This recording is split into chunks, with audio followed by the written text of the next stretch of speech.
Hello everyone, welcome to my channel. I am here to help you today. I know you use this video to fall asleep, so before that, like the video and subscribe to the channel. Also, where are you from and what time are you watching? Now get comfortable and relax. Case 1. Amanda had been living in her family home in Mirabella, a beautiful and upscale neighborhood in St. Augustine, Florida. She and her husband, James Colley Jr., had chosen it as the perfect place to raise their children. If you took a walk through their neighborhood, you'd immediately get the sense that the Colley family was living a good life. To anyone on the outside, they seemed like the perfect, happy, and successful family. Neighbors often saw James laughing and playing with their two children, 6-year-old Trey and 4-year-old Avery, in the cul-de-sac. The couple was known for hosting lively gatherings, inviting friends over for drinks and celebrations. Even as their marriage started to unravel, Amanda and James appeared to handle it with quiet grace. Whatever struggles they faced stayed hidden behind closed doors. That's why the events of August 27, 2015 were so shocking. Around 9 o'clock that morning, Rachel Hendricks received a message that something was wrong with Amanda. She and Amanda had been friends for years, having met at a mutual friend's party. Along with Lindy Dobbins, the three women had formed an unbreakable bond. They babysat each other's children, supported one another in times of distress, and were always just a phone call away. So when Amanda needed them, Rachel and Lindy didn't hesitate. That morning, Rachel had just dropped her kids off at school. Before heading to Amanda's house, she made a quick stop at a friend's home to get her hair done. It was supposed to be a normal day, but for Amanda, the chaos had already begun. Her usually pristine Mirabella home had been completely trashed overnight while she was away. When she returned at 9 o'clock that morning, she walked into a nightmare. Drawers had been pulled out, clothes and papers were scattered everywhere, personal belongings had been tossed aside, and even her TV had been smashed to pieces. Strangely, nothing had been stolen. Everything had simply been torn apart, as if someone had been searching for something. Maybe at that moment, Amanda realized just how much danger she was in. Maybe that's why she called her friends over, believing that safety came in numbers. But as that morning would soon prove, no number of people could have protected her from what was coming. Inside the house that morning were 4 people: Amanda, Lindy, Rachel, and Lamar Duberly. Lamar was Amanda's boyfriend. She had been officially separated from her husband James since June, but she had met Lamar months earlier in April. Their connection started as a professional relationship, but slowly evolved into something more personal. By June 2015, after her separation, Amanda and Lamar had begun seeing each other.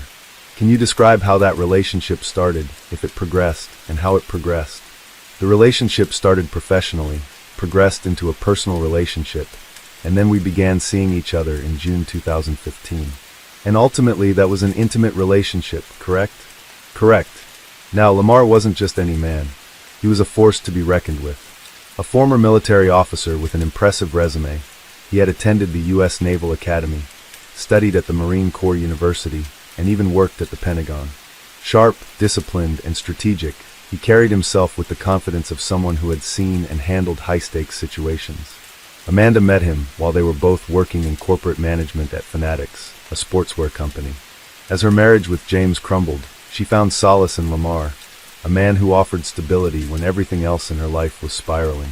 And on that fateful Thursday morning, when she returned home to find her house torn apart, Lamar was one of the first people she called. And after she got to the house, did you hear from her? I did. How did you hear from her? Call or text?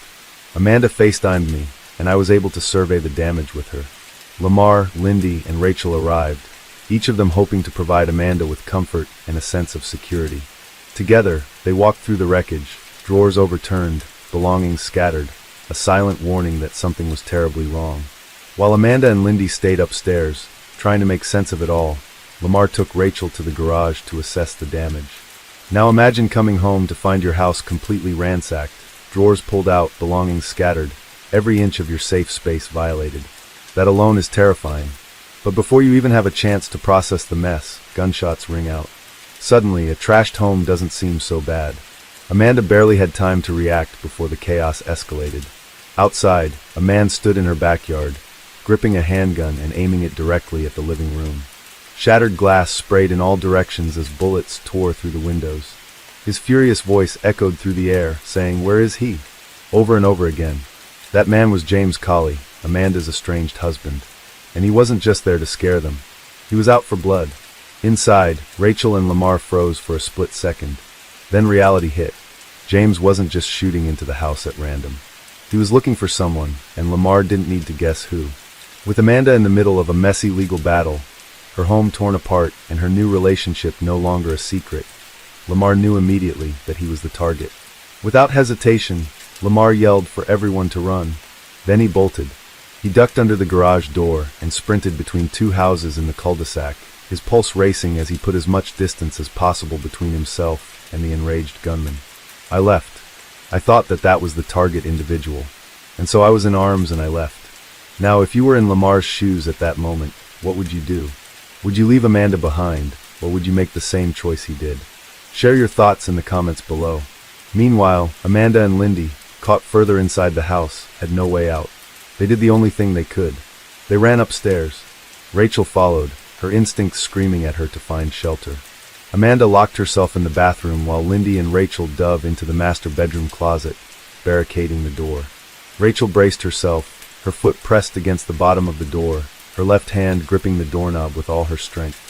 Lindy crouched behind a chest of drawers, silent, barely breathing. At this point, James stormed through the front door while his gun was still drawn. He stomped up the stairs, rage fueling every step. He wanted Lamar, but Lamar was gone. Instead, he found Amanda. From inside the closet, Rachel and Lindy could hear him screaming. Like I said, Amanda and Mr. Cawley were outside in the bathroom area, arguing. Mr. Cawley was wanting to know, where is he? Where is he? Where the fuck is he? Amanda was, very upset, crying, saying that he's not in here. I don't know. He's not in here. At one point, I believe Mr. Cawley came over and tried to get into the closet door, and Amanda said, he's not in there. That's Rachel and Lindy in there. That's Rachel and Lindy. And Lindy said, it's Lindy in here. I never said anything, but she shouted out and said, it's Lindy. At that time, I heard a shot while Amanda and Mr. Cawley were arguing, and that was all I heard of Amanda. But if you think James's rage ended with Amanda, think again. His bloodlust wasn't satisfied. After gunning down his wife, he turned his attention to the master closet, where Rachel and Lindy were hiding. As mentioned earlier, Rachel was using her arm to brace the door, while Lindy frantically relayed their desperate situation to the 911 operator. James, growing more impatient by the second, pounded on the door and shouted, open the door, open it now. When they didn't comply, he fired. The bullet tore through the door, grazed Rachel's arm, and the searing pain forced her to stumble backward. That moment of weakness was all James needed. He kicked the door open, his eyes wild with rage. But Rachel got lucky. James wasn't looking for her, his target was Lindy. Without hesitation, he stormed past Rachel, giving her the split-second chance she needed. Heart pounding, she turned and ran, fleeing into the neighborhood, desperately searching for help. Meanwhile, Lamar, who had escaped earlier, had also found someone who called 911. But by the time law enforcement arrived, it was too late. James had vanished, leaving behind a house soaked in blood and horror. The once safe home was now a crime scene, a place of unthinkable violence and devastating loss. Information about a deadly rampage in a St. Johns County neighborhood. Investigators say James Cawley shot and killed his wife and her best friend. Loss. Lindy had been shot 3 times. Amanda 9. James had shot her once before forcing his way into the closet where Lindy and Rachel were hiding. Then, after killing Lindy, he unleashed 8 more bullets into Amanda's body. He had started with a 9mm handgun, emptying it into Lindy, and when that was out of bullets, he pulled out his .45, a backup weapon, proof that he had come prepared for something far worse than just an argument. This wasn't just a crime of passion, it was pure, calculated rage. But why? Not much is known about the early days of James and Amanda's relationship. Amanda was 36 years old in the year 2015. A year older than James. She was born in Orlando, Florida, and had built a successful life for herself. Professionally, she thrived, and socially, she was surrounded by people who adored her. James, on the surface, appeared just as put together. He worked in the mortgage industry, and lived what seemed to be a stable life alongside his wife and children. To those looking in from the outside, he was a devoted father. A man who spent every waking moment with his kids, teaching them how to swim, always present, always involved. But his sister Crystal spoke of him with admiration, painting a picture of a loving, family-oriented man. But behind the carefully crafted image of a devoted father and hard-working professional, James harbored a darkness that had been with him for years, a past stained with violence and unresolved trauma. According to his sister, James had grown up witnessing terrifying moments of rage within his own home. He had seen his mother, seething with fury over his father's infidelity, sitting on the stairs with a baseball bat in hand, waiting. The second his father walked through the door, she swung, again and again, her anger manifesting in brutal blows. But the violence didn't end there. Another argument, another eruption of rage.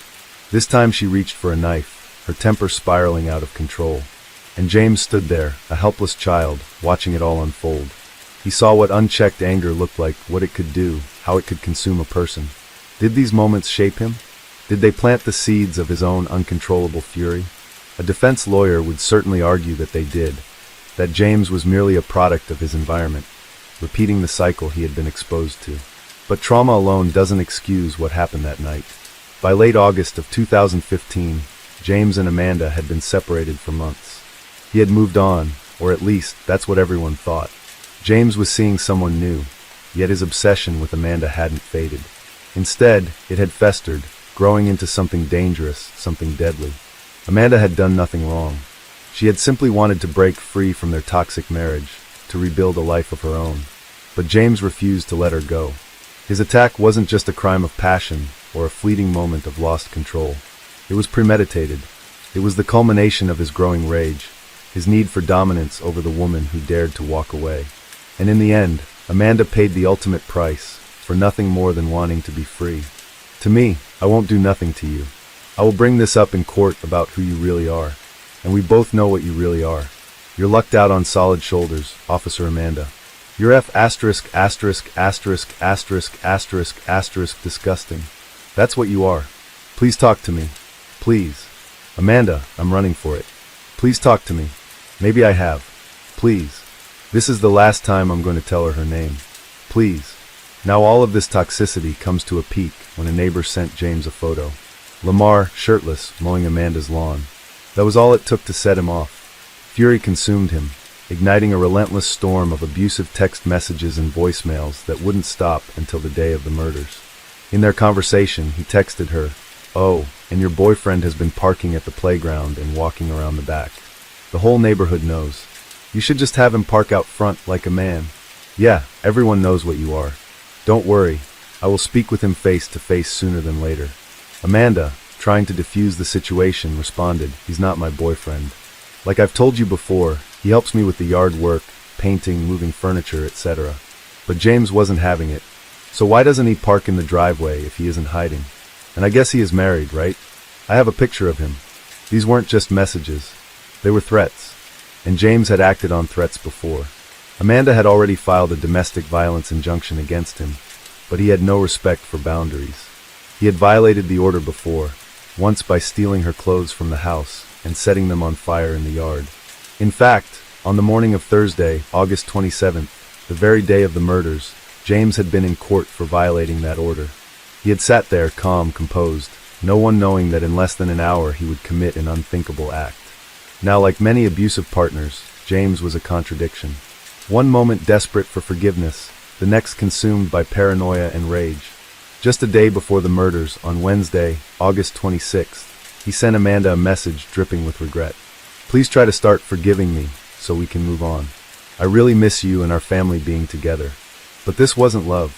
It was manipulation. His so-called remorse was just another tool to control her, and when it failed, he resorted to terror. In the early hours of Thursday morning, at around 4 o'clock, James broke into Amanda's house. He wasn't there to apologize or win her back. He was there to confirm his worst fear, that she had truly moved on without him. As he searched through her belongings, he found all the evidence he needed to send him into a rage. Men's clothing scattered around, adult toys, clear signs that Amanda was seeing someone else. It was the final trigger. Any lingering facade of sorrow vanished, replaced by pure, uncontrollable fury. He tore through the house like a madman, yanking open drawers, flipping furniture, ripping through her most personal possessions. By the time Amanda returned home around 9 o'clock that morning, she walked straight into a nightmare. Her home was unrecognizable, ransacked, torn apart as if a hurricane had passed through. Furniture was overturned, drawers emptied, personal belongings scattered and violated. The place she once considered safe had been transformed into a scene of chaos and destruction. Shaken and unnerved, she immediately reached out for support, calling her friends Lindy and Rachel. Perhaps she was seeking comfort, maybe advice.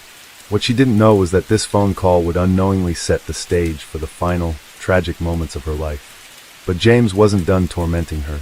Not satisfied with the destruction he had already caused, he sent Amanda a final, chilling text. This time, his words carried a thinly veiled threat. "You're an awesome person. Don't take me from my kids. It's all I have. Call me, or I'm going to come find you." His desperation was palpable, but so was the danger lurking behind his words. It was clear that if Amanda didn't respond, he was willing to escalate things further. Perhaps hoping to de-escalate the situation, Amanda called him back. At exactly 9:41 in the morning, she argued with him over the phone, just 10 minutes after James had left the courthouse. It's unclear what was said between them, but whatever Amanda told him, it wasn't enough to stop him. At this point, nothing could. After the call, James moved with calculated precision. He drove to a gas station, then to his sister's house, where he had been staying, then back to the gas station, this time to buy fuel. Somewhere along the way, he armed himself with 2 handguns, a 9mm and a .45 caliber. His every move was deliberate. He wasn't acting on impulse anymore. He was following a plan, one that had only one possible ending. During his drive, James made one last phone call to his father. A woman walking her dog nearby overheard the conversation and later recalled the desperate plea in James' father's voice. "Please, please, son, come back and get your truck. Everybody knows what you've been through." His father was begging him to stop, to turn back before it was too late. But James' response was chilling, filled with a heavy finality that left no room for hope. "I just can't take this anymore," he said. And with that, he continued his deadly course. James didn't pull up to Amanda's house the way a visitor would. He didn't park in the driveway. He didn't knock on the door. Instead, he parked on a nearby street and approached from the rear, moving like a predator stalking its prey. He knew exactly what he was going to do, and he had no intention of leaving until his mission was complete. The first gunshots shattered the morning silence, ripping through the living room with terrifying precision. Rachel and Lamar, caught completely off guard, barely had time to react before James. "Get down over there. Get back in there. Please stop. Put that down. Put it down," was fired at them. Every pull of the trigger was fueled by a single purpose, to make them pay. Amanda tried to run, but James was faster. He gunned her down in cold blood, making sure she never had the chance to escape him again. Lindy, who had just arrived moments earlier, never stood a chance. Before she could process the horror unfolding before her, she was executed on sight. And then, just as quickly as he had arrived, James disappeared. He left behind chaos, death, and devastation, but he also left behind 2 witnesses, Lamar, miraculously unharmed, and Rachel, wounded but still alive. They knew exactly who had done this. They could name the killer. And now, so could the police. The manhunt for James Terry Colley Jr. began immediately after the murders. Law enforcement agencies worked tirelessly to track him down, knowing he was armed, dangerous, and capable of further violence. That very night, in Norton, Virginia, an unexpected call to 911 would lead to his capture. A distressed woman reported a terrifying encounter on the road. She explained that a reckless driver had nearly forced her off the highway. Describing the scene in a "he just had me confronted to a complete stop in the road and tried to hit me. I had 3 small children in my car. Panicked," she said. Acting quickly, Norton police located and stopped the vehicle. Inside, they found James, along with several firearms. James was officially charged with a long list of crimes, reflecting the full scope of his violent actions. He faced 2 counts of first-degree murder for the deaths of Amanda Coley and Lindy Dobbins. He was also charged with 2 counts of attempted first-degree murder for Rachel Hendrick and Lamar Duberly, who had narrowly survived the attack. Additionally, he was accused of burglary with assault or battery, burglary of a dwelling, and aggravated stalking after an injunction. The prosecution was prepared to ensure that justice was served. At trial, James' defense team attempted a controversial argument, claiming that his actions were not premeditated. They suggested that he had been in an altered mental state at the time of the killings. A psychiatrist testified that James was experiencing parasomnia, a sleep disorder associated with abnormal movements and behaviors during sleep. The defense argued that he had taken Ambien, alcohol, and other drugs, which supposedly left him in a confused, dreamlike state. In essence, They were claiming that James Coley had been sleepwalking when he committed the murders. However, this defense quickly crumbled under scrutiny. Just an hour and a half before the shootings, James had been present in court, where he was seen behaving rationally, answering questions sensibly, and showing no signs of intoxication. He had explicitly denied being under the influence of any drugs or alcohol during the legal proceedings. This directly contradicted the claim that he was impaired at the time of the attack. Furthermore, surveillance footage, phone records, and witness testimonies all painted a different picture. One of a man who knew exactly what he was doing. The jury deliberated, but the decision was swift and unanimous. James Coley Jr. was found guilty on all counts. Not only that, but the jury also reached a unanimous recommendation for the death penalty. The prosecution had presented four aggravating factors beyond a reasonable doubt, solidifying their case. First, James had been previously convicted of another violent felony. Since he had committed multiple murders and attempted murders at once, this applied. Second, he carried out the murders while engaging in burglary. Third, each murder was deemed especially heinous, atrocious, or cruel. Finally, and perhaps most damning, the jury found that he had committed each killing with cold, calculated premeditation. One of the most haunting testimonies came from the medical examiner, who revealed that Amanda Coley had been fully aware during the entire attack. She had been shot 9 times before finally succumbing to her injuries. The sheer brutality of the crime reinforced the jury's decision. This was not an accident, nor a crime of passion. It was an execution. In November of 2018, James Coley Jr. was sentenced to death. He appealed the verdict, but in 2020, the courts upheld his sentence. Today, he remains on death row awaiting. He described it as executions. Now, James Coley has been sentenced to death. Coley murdered his wife and her best friend while they begged for their lives. Clearly, Judge Howard Maltz didn't believe Coley's explanation that it was all an accident. His fate. Now, what made this case even more controversial was the unwavering support James received from his own family, particularly his sister. Before the trial even began, she stood firmly by his side, fully believing in his innocence. In one recorded call, she even led a heartfelt prayer for him, asking that he be released safely from jail. But what she failed to consider was the devastating reality of his actions. No matter how deep her love for her brother ran, or whatever justification James may have believed he had, nothing could ever make up for the fact that he stole the lives of 2 mothers, women who left behind a total of 5 young children. These children were now forced to grow up without the warmth, love, and guidance of their mothers. Their families were left shattered, their lives forever changed by an act of violence that could never be undone. During the trial, Lindy Dobbins' husband took the stand, his testimony filled with grief and devastation. He spoke about the unbearable pain of losing his wife, about how their children had to face life without their mother, and how the loss had left a wound that would never fully heal. His words were a painful reminder that behind every crime, there are innocent lives that suffer. Little League baseball games are attended with an empty blue chair, for Lindy to sit down and watch Patrick play. Ava's swim team t-shirts were designed with a Swimming for Lindy logo to remember Ava's mom. So if James were your brother, what would you do? Would you pray for his release, hoping for a second chance? Or would you acknowledge the weight of his actions and the irreversible damage he caused? As you think about your answer, let this be a reminder. Domestic violence doesn't just happen in isolation. It can spiral into unimaginable tragedy, tearing families apart in ways that can never be repaired. Case 2. By the end of the year 2000, only 4 houses remained in the area, one of them belonging to the Miyazawas. At first glance, their home looked like a single large house, but in reality, it was 2 attached residences. One side was occupied by the Miyazawa family, while the other housed Yasuko's relatives, mainly her mother with occasional visits from her sister and brother-in-law. The family had already decided to relocate, as their land had been sold to the city for the planned expansion of Sashigaya Park. However, Yasuko postponed the move, worried about how the transition would affect her children, especially Rei, who had a developmental disorder. As a dedicated tutor, Yasuko understood the importance of stability in education, and she even ran a cram school from their home, helping other children succeed.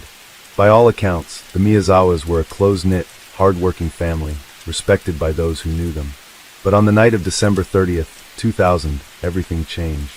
The morning of that day began like any other, with the Miyazawa family preparing for the upcoming New Year celebrations. Like many families in Tokyo, they spent part of their day shopping near Chito's Karasuyama Station, picking up festive supplies before returning home for a quiet evening together. They ate dinner, watched television, and eventually settled in for the night, unaware that their final hours were already counting down. What happened next remains one of Japan's most baffling mysteries, still debated and speculated upon decades later. But here's what we do know. Sometime after 11 o'clock that night, an unknown man made his way toward the Miyazawa home through the nearby Sashigaya Park. Using a fence in the backyard, he climbed up to the second-floor bathroom window. Some reports suggest he may have also used a tree, as broken branches were later found nearby.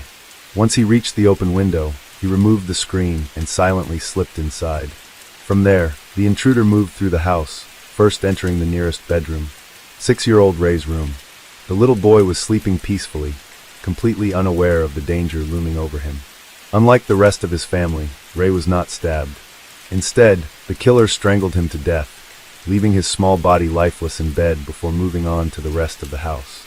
Keep in mind that there are some inconsistencies in what exactly happened after this. However, some reports suggest that Mikio Miyazawa, upon hearing a commotion upstairs, rushed to check on his family, only to come face to face with the intruder. In an instant, the killer pulled out a sashimi knife, a long, razor-sharp blade used for slicing seafood, and launched a brutal attack.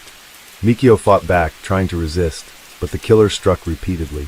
Some sources claim that during the struggle, Mikio stumbled and fell down the stairs, where he eventually bled to death from multiple stab wounds. Others say the killer initially attacked Mikio downstairs, and as he tried to escape, he collapsed near the staircase, unable to reach safety. However, one thing is certain. Mikio's body was found at the base of the stairs with a fragment of the murder weapon still embedded in his skull. With Mikio dead, the intruder turned his attention to the last two remaining family members, 41-year-old Yasuko and their 8-year-old daughter, Nina. Both were asleep in the attic, unaware of the horror unfolding below them. Unlike the previous attacks, the details of their murders remain shrouded in uncertainty, but forensic evidence suggests that the killer crept into the attic and struck while they were still asleep. Bloodstains on the futon hint at a sudden, merciless attack. At some point, either before or during the assault, the killer discarded the broken sashimi knife and grabbed another weapon, a Western-style kitchen knife from the Miyazawa family's own kitchen. This new blade would be used to finish what he had started. In a desperate bid to escape, Yasuko and Nina tried to flee down the foldable attic ladder that connected the upper level to the rest of the house, but the intruder was faster. Their bodies were later discovered at the top of the second-floor staircase, huddled close together. It was clear that they had fought for their lives. Nina, in particular, suffered a fate even more horrific than the others. She had not only been stabbed repeatedly, but had also been beaten so brutally that several of her teeth had been knocked out. Forensic analysis later revealed the most chilling detail of all. Nina was the last to die. Out of the thousands of cases we've examined, this one stands out as one of the most bizarre and unsettling. A cold-blooded massacre of a family of 4, 2 parents and 2 young children, should have been where the horror ended. But it wasn't. What happened next defied all logic, earning this crime the chilling nickname, the Goldilocks murder. By the way, I post true crime and new cases here every week, so if that sounds like your kind of thing, please consider subscribing. It helps a lot. Unlike most killers who flee the scene as quickly as possible, this one didn't. Evidence suggests he remained inside the Miyazawa home for at least 2 hours after committing the murders, moving about as if he had every right to be there. The exact sequence of events remains unclear, but forensic analysis paints a disturbing picture of what unfolded. After slaughtering the family, the killer strolled past their lifeless bodies, casually making his way to the kitchen. There, he raided the fridge, pulling out several tubs of ice cream, a bottle of barley tea, and according to some sources, even a slice of melon. Then, without so much as a second thought, he started eating, mere minutes after the brutal attack. But what makes this act even stranger is how he ate the ice cream. Instead of using a spoon, he squeezed the tubs until the contents pushed up to the top, then bit directly into them, leaving saliva and fingerprints behind. It was as if he didn't care about being caught, or worse, as if he wanted to leave a trace. As he feasted, he realized he had injured himself during the attack, likely from the sashimi knife breaking as he stabbed Mikio. Instead of panicking, he simply grabbed the family's first aid kit, patched up his hand, and left the blood-soaked bandages in plain sight. This careless act would later provide investigators with a valuable blood sample, but he didn't stop there. He then made his way to the storage room on the first floor and started rifling through the Miyazawa's personal documents.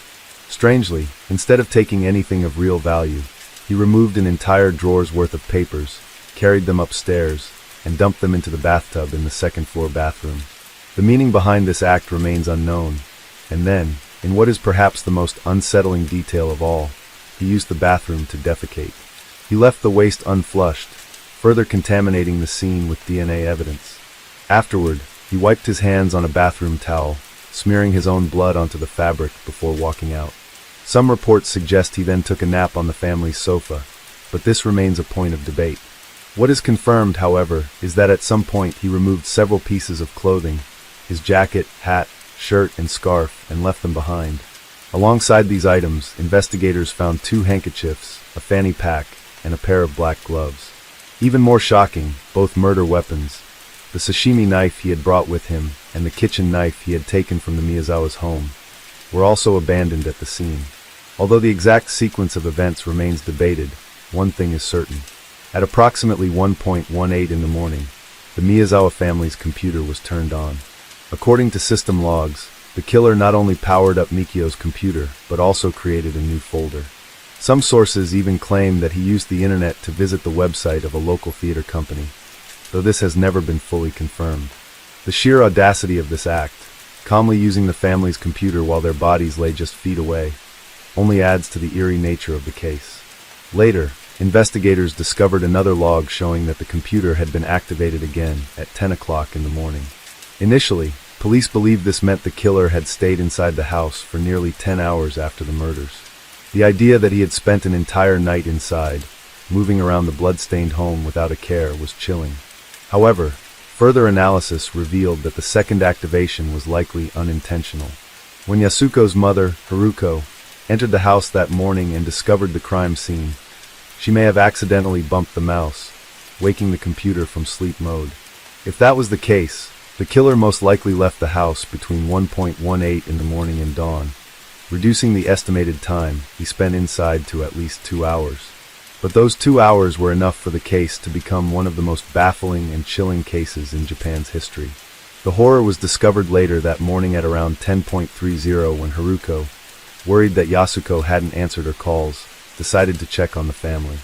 As she stepped inside, she was met with a nightmare, her son-in-law Mikio lying at the base of the stairs lifeless. Overwhelmed with shock, she immediately called the police. When authorities arrived, they found not only 4 brutally murdered victims, but also a staggering amount of physical evidence left behind. There were fingerprints and shoe prints scattered throughout the house, DNA samples from the killer's blood, likely from the wound he sustained, and discarded clothing, including his own hat, shirt, scarf, and gloves. Both murder weapons were left carelessly at the scene, and in perhaps the most disturbing detail, unflushed feces in the toilet contained even more DNA. With such an overwhelming amount of forensic evidence, investigators were confident this would be an open and shut case. One former senior police official even remarked that the crime scene was a mountain of treasure, and that everyone thought an arrest was just around the corner. But in the years that followed, this assumption could not have been further from the truth. The clothing left behind provided a remarkably clear picture of what the killer was wearing that night, even down to where he had likely purchased his clothes and what cologne he had on. Police determined that the suspect had been wearing a gray Crusher bucket hat, a white baseball shirt with purple sleeves, a cheap plaid scarf with no tags, a Uniqlo AirTech jacket, black gloves, and a gray and black fanny pack. The various footprints left at the scene also revealed that he had been wearing Schlesinger sneakers, approximately 27.5 centimeters in size. With all this information, authorities created a composite image of the killer's attire to distribute to potential witnesses in the area. Once they had a solid visual of what the perpetrator looked like, investigators shifted their focus to the murder weapon and DNA evidence. In most murder cases, DNA is one of the most critical pieces of evidence, and the Miyazawa family's killer left it all over the house. From saliva to hair, blood, and even feces, his genetic makeup was scattered throughout the crime scene. While this should have been a breakthrough for the case, Japan's strict personal information laws complicated matters. Despite these restrictions, leaked reports suggested that the killer was likely between 15 and 35 years old, as he needed to be athletic enough to climb to the second-floor window. He was estimated to be between 5 feet 6 inches and 5 feet 7 inches tall with a slender build, as indicated by the 32-inch waist belt on his hip bag. DNA analysis confirmed that he was male with type A blood, and the contents of his stomach, as revealed by his feces, suggested that his last meal consisted of string beans and sesame seeds. However, when police ran his fingerprints through their database, they found no matches, indicating that he had no prior criminal record. Now armed with extensive details about the suspect's clothing, physical traits, and DNA, the police circulated the information to the public in hopes of identifying him. Yet, as days turned into weeks, and weeks into months, no one came forward with a name. One of the biggest challenges in the case was that, despite the abundance of physical evidence left behind, most of it was unremarkable. The clothing consisted of mass-produced items, sold in the hundreds and available almost anywhere. The fingerprint evidence yielded no matches within Japan's database, leaving investigators with little insight into the perpetrator's movements or origins. However, two particular items, the suspect's shoes and hip bag, provided much-needed clues that narrowed the scope of the search. The first breakthrough came from the perpetrator's shoes. Investigators discovered that the 27.5 centimeter sized Schlesinger sneakers he wore were never sold in Japan. Instead, they were exclusively available in South Korea. This revelation suggested that the suspect had either lived in or visited Korea at some point. Given that Korean law requires all citizens over the age of 17, as well as all visitors, to provide fingerprints upon arrival, the Japanese police collaborated with the Korean government to compare the crime scene fingerprints against their national database. Unfortunately, this search yielded no matches, once again leaving investigators at a dead end. The second clue came from the suspect's hip bag, which significantly expanded the scope of the investigation beyond Japan, leading all the way to the United States. Analyzing the bag's contents, police found grip tape used for skateboards, trace amounts of the men's cologne Drakkar Noir, and small particles of sand. Upon further testing, it was revealed that this sand did not originate from Japan, but instead came from Los Angeles, California. This revelation completely upended investigators' initial theories about the perpetrator, forcing them to reconsider the suspect's possible origins and connections. As time passed and tips continued to pour in, new discoveries emerged, each more puzzling than the last. Some findings helped clarify certain aspects of the case, while others only deepened the mystery. One such discovery came from a taxi driver who had been working in the area on the night of the murder. When interviewed, the driver recalled picking up 3 men near the crime scene.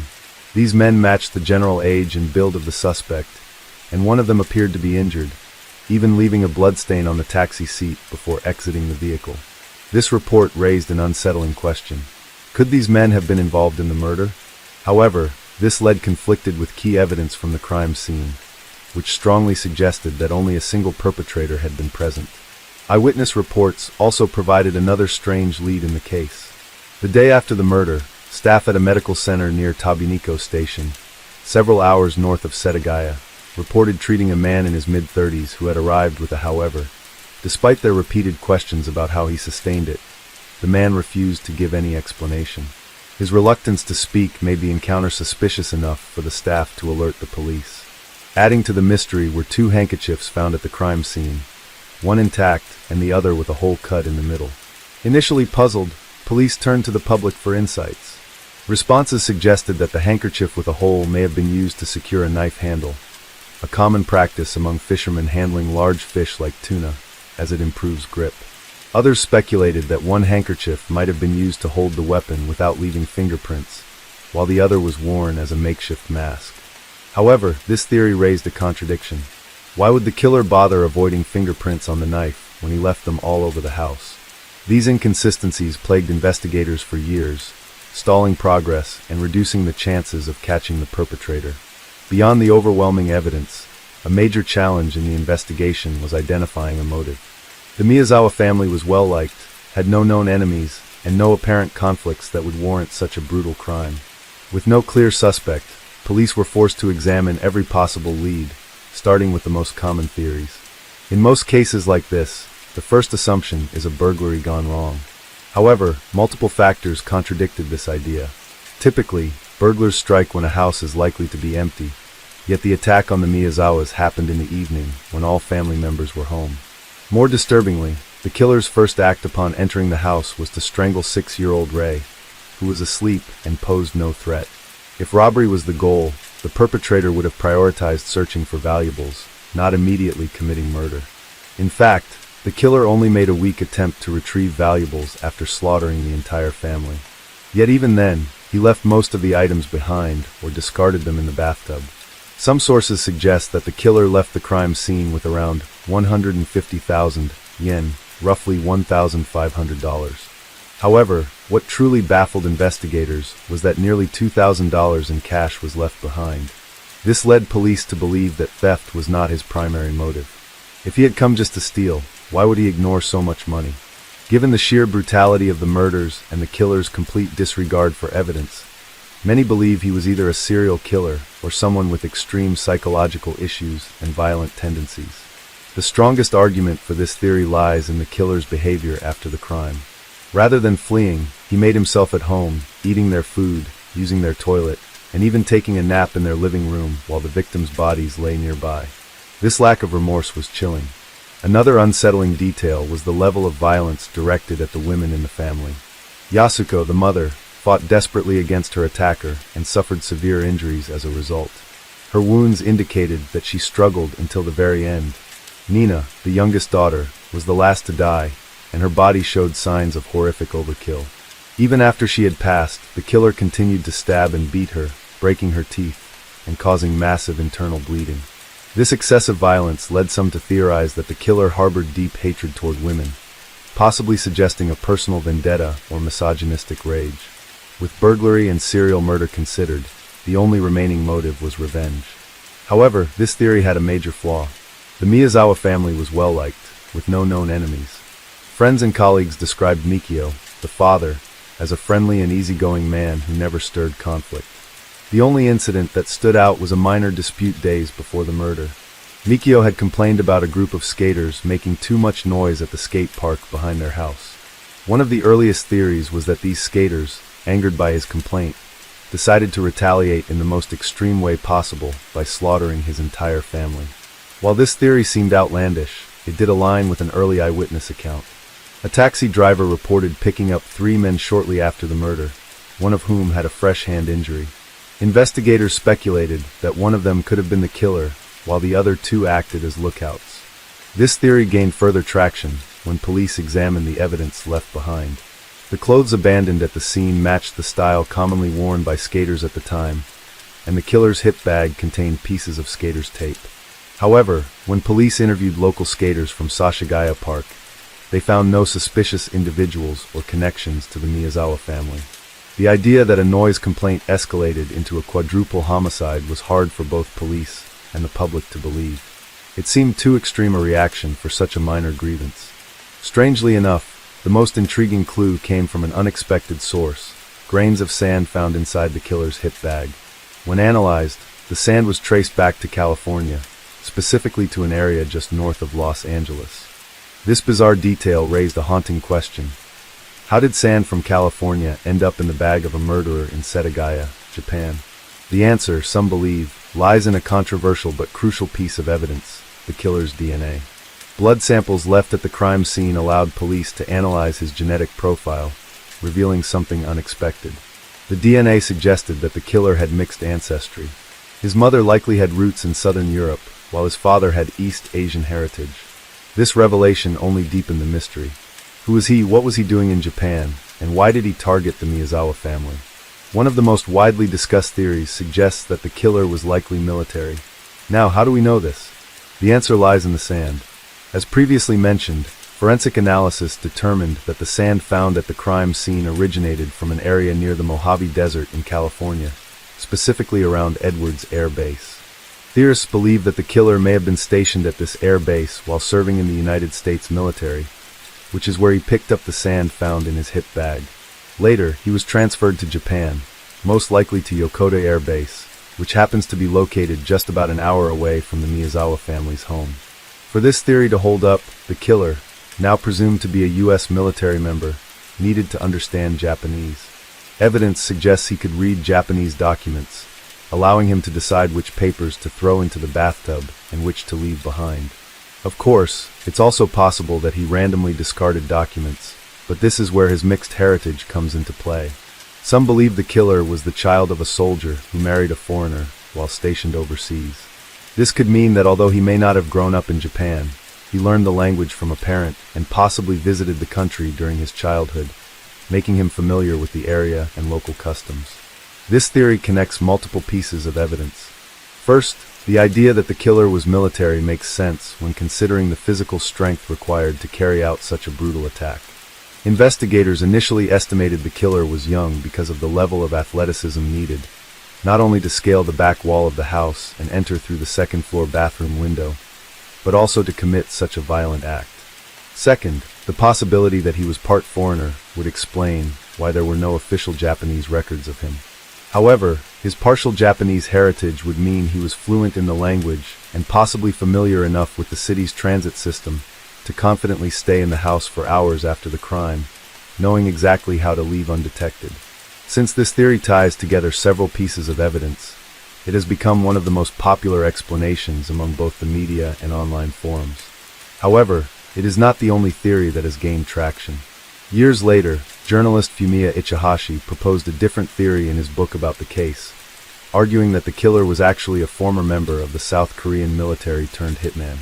According to Ichihashi, the company developing the Miyazawa family's neighborhood may have hired this hitman to speed up the redevelopment process.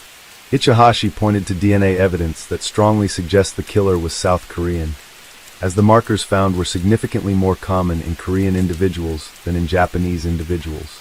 If the killer had served in the South Korean military, he would have possessed the necessary strength and combat skills to carry out the attack. Additionally, this theory provides something most others lack: a motive. While the Miyazawa family had already sold their land, they repeatedly delayed their move due to concerns about their children adjusting to a new environment. Eventually, they became one of the last families remaining in the neighborhood. Ichihashi believes this may have frustrated developers, prompting them to take drastic measures by hiring a hitman. This theory supports several key details. The military background would explain the sand found in the hit bag, while the DNA evidence aligns with the possibility of a South Korean suspect. It also accounts for the Schlesinger sneakers worn by the killer, as the specific size found at the crime scene was only ever sold in South Korea. However, this theory leaves several critical questions unanswered. Why would a hitman linger at the crime scene for hours after completing his task? Why would he leave behind so much DNA evidence? Additionally, the sheer brutality of the murders, especially the fact that the victims were beaten and stabbed even after death, suggests a personal motive rather than a professional assassination. Another major issue is that the killer's fingerprints were cross-checked with South Korea's fingerprint database, and no matches were found. This means the killer was neither born in South Korea, nor had he visited the country, unless he had somehow managed to evade legal biometric records for years. One of the most far-fetched theories was discussed by investigative journalist Nicholas Obregon on his podcast Faceless. According to this theory, the killer may have been a child or teenager. While this might sound unbelievable, some pieces of evidence lend it credibility. A particularly suspicious post on the anonymous Japanese forum, 2chan, later renamed 5chan, adds to the intrigue. In a discussion thread where users shared experiences with animal cruelty, a self-proclaimed 13-year-old boy using the alias Mr. Korematsu posted something chilling. Now, when I see the happy family next door, I want to do something like that Oita family murder case. The closing date is December 31st at 11:59 p.m. I'm thinking about killing it off before the 21st century arrives.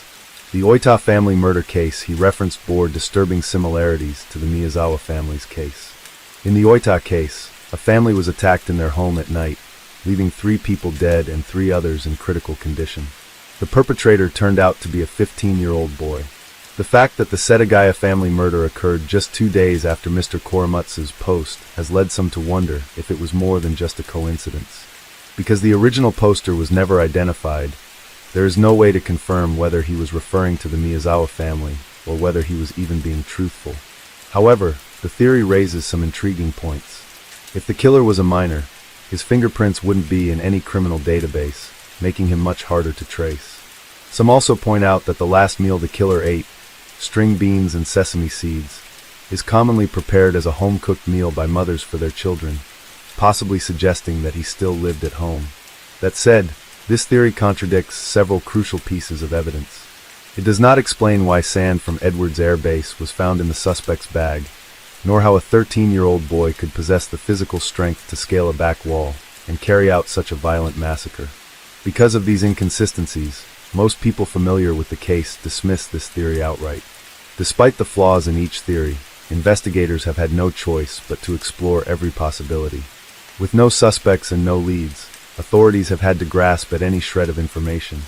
In a desperate attempt to solve the case, police even offered a reward of 20 million yen, nearly $190,000, for any information leading to an arrest. This is the largest reward ever offered by Japanese law enforcement, fueling an extensive investigation that has continued for decades. With over 246,000 detectives and more than 12,000 pieces of evidence, this case isn't just big. It's one of the biggest in Japanese history. And yet, after all these years, not a single step closer to justice. Every lead, a dead end. Every clue, a frustrating puzzle with no solution. But that hasn't stopped detectives from trying, even if progress has been painfully slow. For 2 decades, Setsuko Miyazawa has refused to let her family's story be forgotten. Rain or shine, she's out there at Chida's Karasuyama station handing out flyers, hoping that someone somewhere knows something. Case 3. On the morning of April 30th, 1997, the Altador family began their day just like any other. 29-year-old Marie Altador was at home, caring for her 2 baby girls, Samantha, just 2 years old, and tiny little Sabrina, barely 6 weeks old. Alongside them was Marie's mother, 68-year-old Teresa Laverne, who was there to lend a helping hand. Their home in Miramar, Florida, was filled with the sounds of giggles, baby cries, and the comforting presence of family. Like every morning, Marie's husband, George, left for work at exactly 7 o'clock. It was part of their usual routine. But as the day went on and afternoon rolled around, George did what any husband and father would do. He called home to check in. With a new baby in the house, he probably wanted to know how Marie was holding up, if the baby was sleeping okay, or if she needed anything. But something didn't feel right. The first call went unanswered, then the second, and the third. This wasn't like them. With 2 adults at home, someone should have picked up. Even if they had stepped out for a Marie, or her mother would have called back. But the silence on the other end only made George's worry grow. With this being said, he reached out to his brother-in-law and asked him to stop by the house. Maybe the phone was just misplaced, or they had gone outside for a bit. But when his brother-in-law arrived at the house, he was met with something that would shock him for decades to come. The bodies of Marie Altador, her mother Teresa, and her 2 baby girls, Samantha and Sabrina, were found under circumstances so horrifying that even today, those who witnessed the scene are haunted by the memories. The home that had once been filled with warmth, laughter, and the innocent giggles of children had been turned into something unrecognizable, a place of pure horror. But the big question is, who could have done this? The Altador family had no known enemies. In fact, they were widely known as a kind, loving, and peaceful family. They weren't involved in any conflicts, nor did they have any ties to crime. So why were they targeted in such a brutal and merciless way? To even begin to understand, we need to step back and truly get to know Marie Altador, the woman at the heart of this family. By all accounts, Marie Carmel Altador was a woman of quiet strength, resilience, and grace. She was originally from Haiti, where she grew up with big dreams of a better life. Like so many immigrants, she faced many struggles adjusting to a new country, but she never let obstacles break her spirit. Determined to create a brighter future, she eventually settled in the warm, welcoming embrace of South Florida. Now, Marie's faith was also an important part of her life. After settling in Florida, she began attending the Haitian Evangelical Baptist Church in Miami. It was there that she met the man who would become her husband, George Altador. Originally from Haiti, George was also known for taking both his religion and education seriously. Like many others chasing a better future, he eventually moved to South Florida, where he became an active member of the same church Marie attended. But they weren't the first to fall in love. In fact, George had been married once before, and even had a son with his ex-wife. However, their marriage ended in divorce in September of 1991. Not long after, George and Marie's paths crossed, and a romance blossomed. By February of 1994, they were married, and later that same year, they welcomed their first child together, a beautiful baby girl named Samantha. In the summer of 1995, the Altador family moved to Miramar, Florida, purchasing a 4-bedroom home with a pool in a peaceful neighborhood. They were settling into a comfortable and fulfilling life. Marie had started working as a secretary for the Dade County School Board's information office, where she also helped produce a morning radio program in Creole. George, on the other hand, worked as a plant manager for Aqua Air Products, a marine air conditioning company in Hialeah, a job he had dedicated over a decade to. On top of that, he had also earned his real estate license and began working part-time as a real estate agent. Those who knew the Altadors described them as a quiet, church-going family, deeply involved with their congregation. Sundays were always reserved for church services, often followed by gatherings with fellow parishioners and family members. Their faith was the foundation of their lives, giving them strength, purpose, and a strong sense of community. By early 1997, their family was growing once again. Marie was pregnant with their second child, and in March, they welcomed their youngest daughter, Sabrina. With a newborn and a toddler at home, Marie's mother, Teresa Laverne, who still lived in Haiti, made plans to fly to Florida. She wanted to support her daughter during this precious but exhausting time, and also be there for her granddaughter's christening, scheduled for the first week of May. Any mother knows that having an extra pair of hands during those exhausting first weeks with a newborn is invaluable, especially when there's also a toddler to care for. Marie was surely grateful for her mother's presence, helping to balance the joys and challenges of motherhood. By the way, I post true crime and new cases here every week, so if that sounds like your kind of thing, please consider subscribing. It helps a lot. On the morning of April 30th, 1997, everything seemed normal in the Altador household. Teresa had already arrived from Haiti, and the family was settling into a routine. According to George, he left for work at exactly 7 in the morning, just as he always did. Inside their home, Marie, Teresa, and the 2 little girls were still there, likely starting their day like any other. According to family and friends, George had a habit of calling home during the day to check on Marie and the kids while he was at work. That day was no different. He first called the house around 2 o'clock in the afternoon, but no one answered. Thinking little of it, he tried again an hour later at 3 o'clock, but once more, there was no response. This was unusual.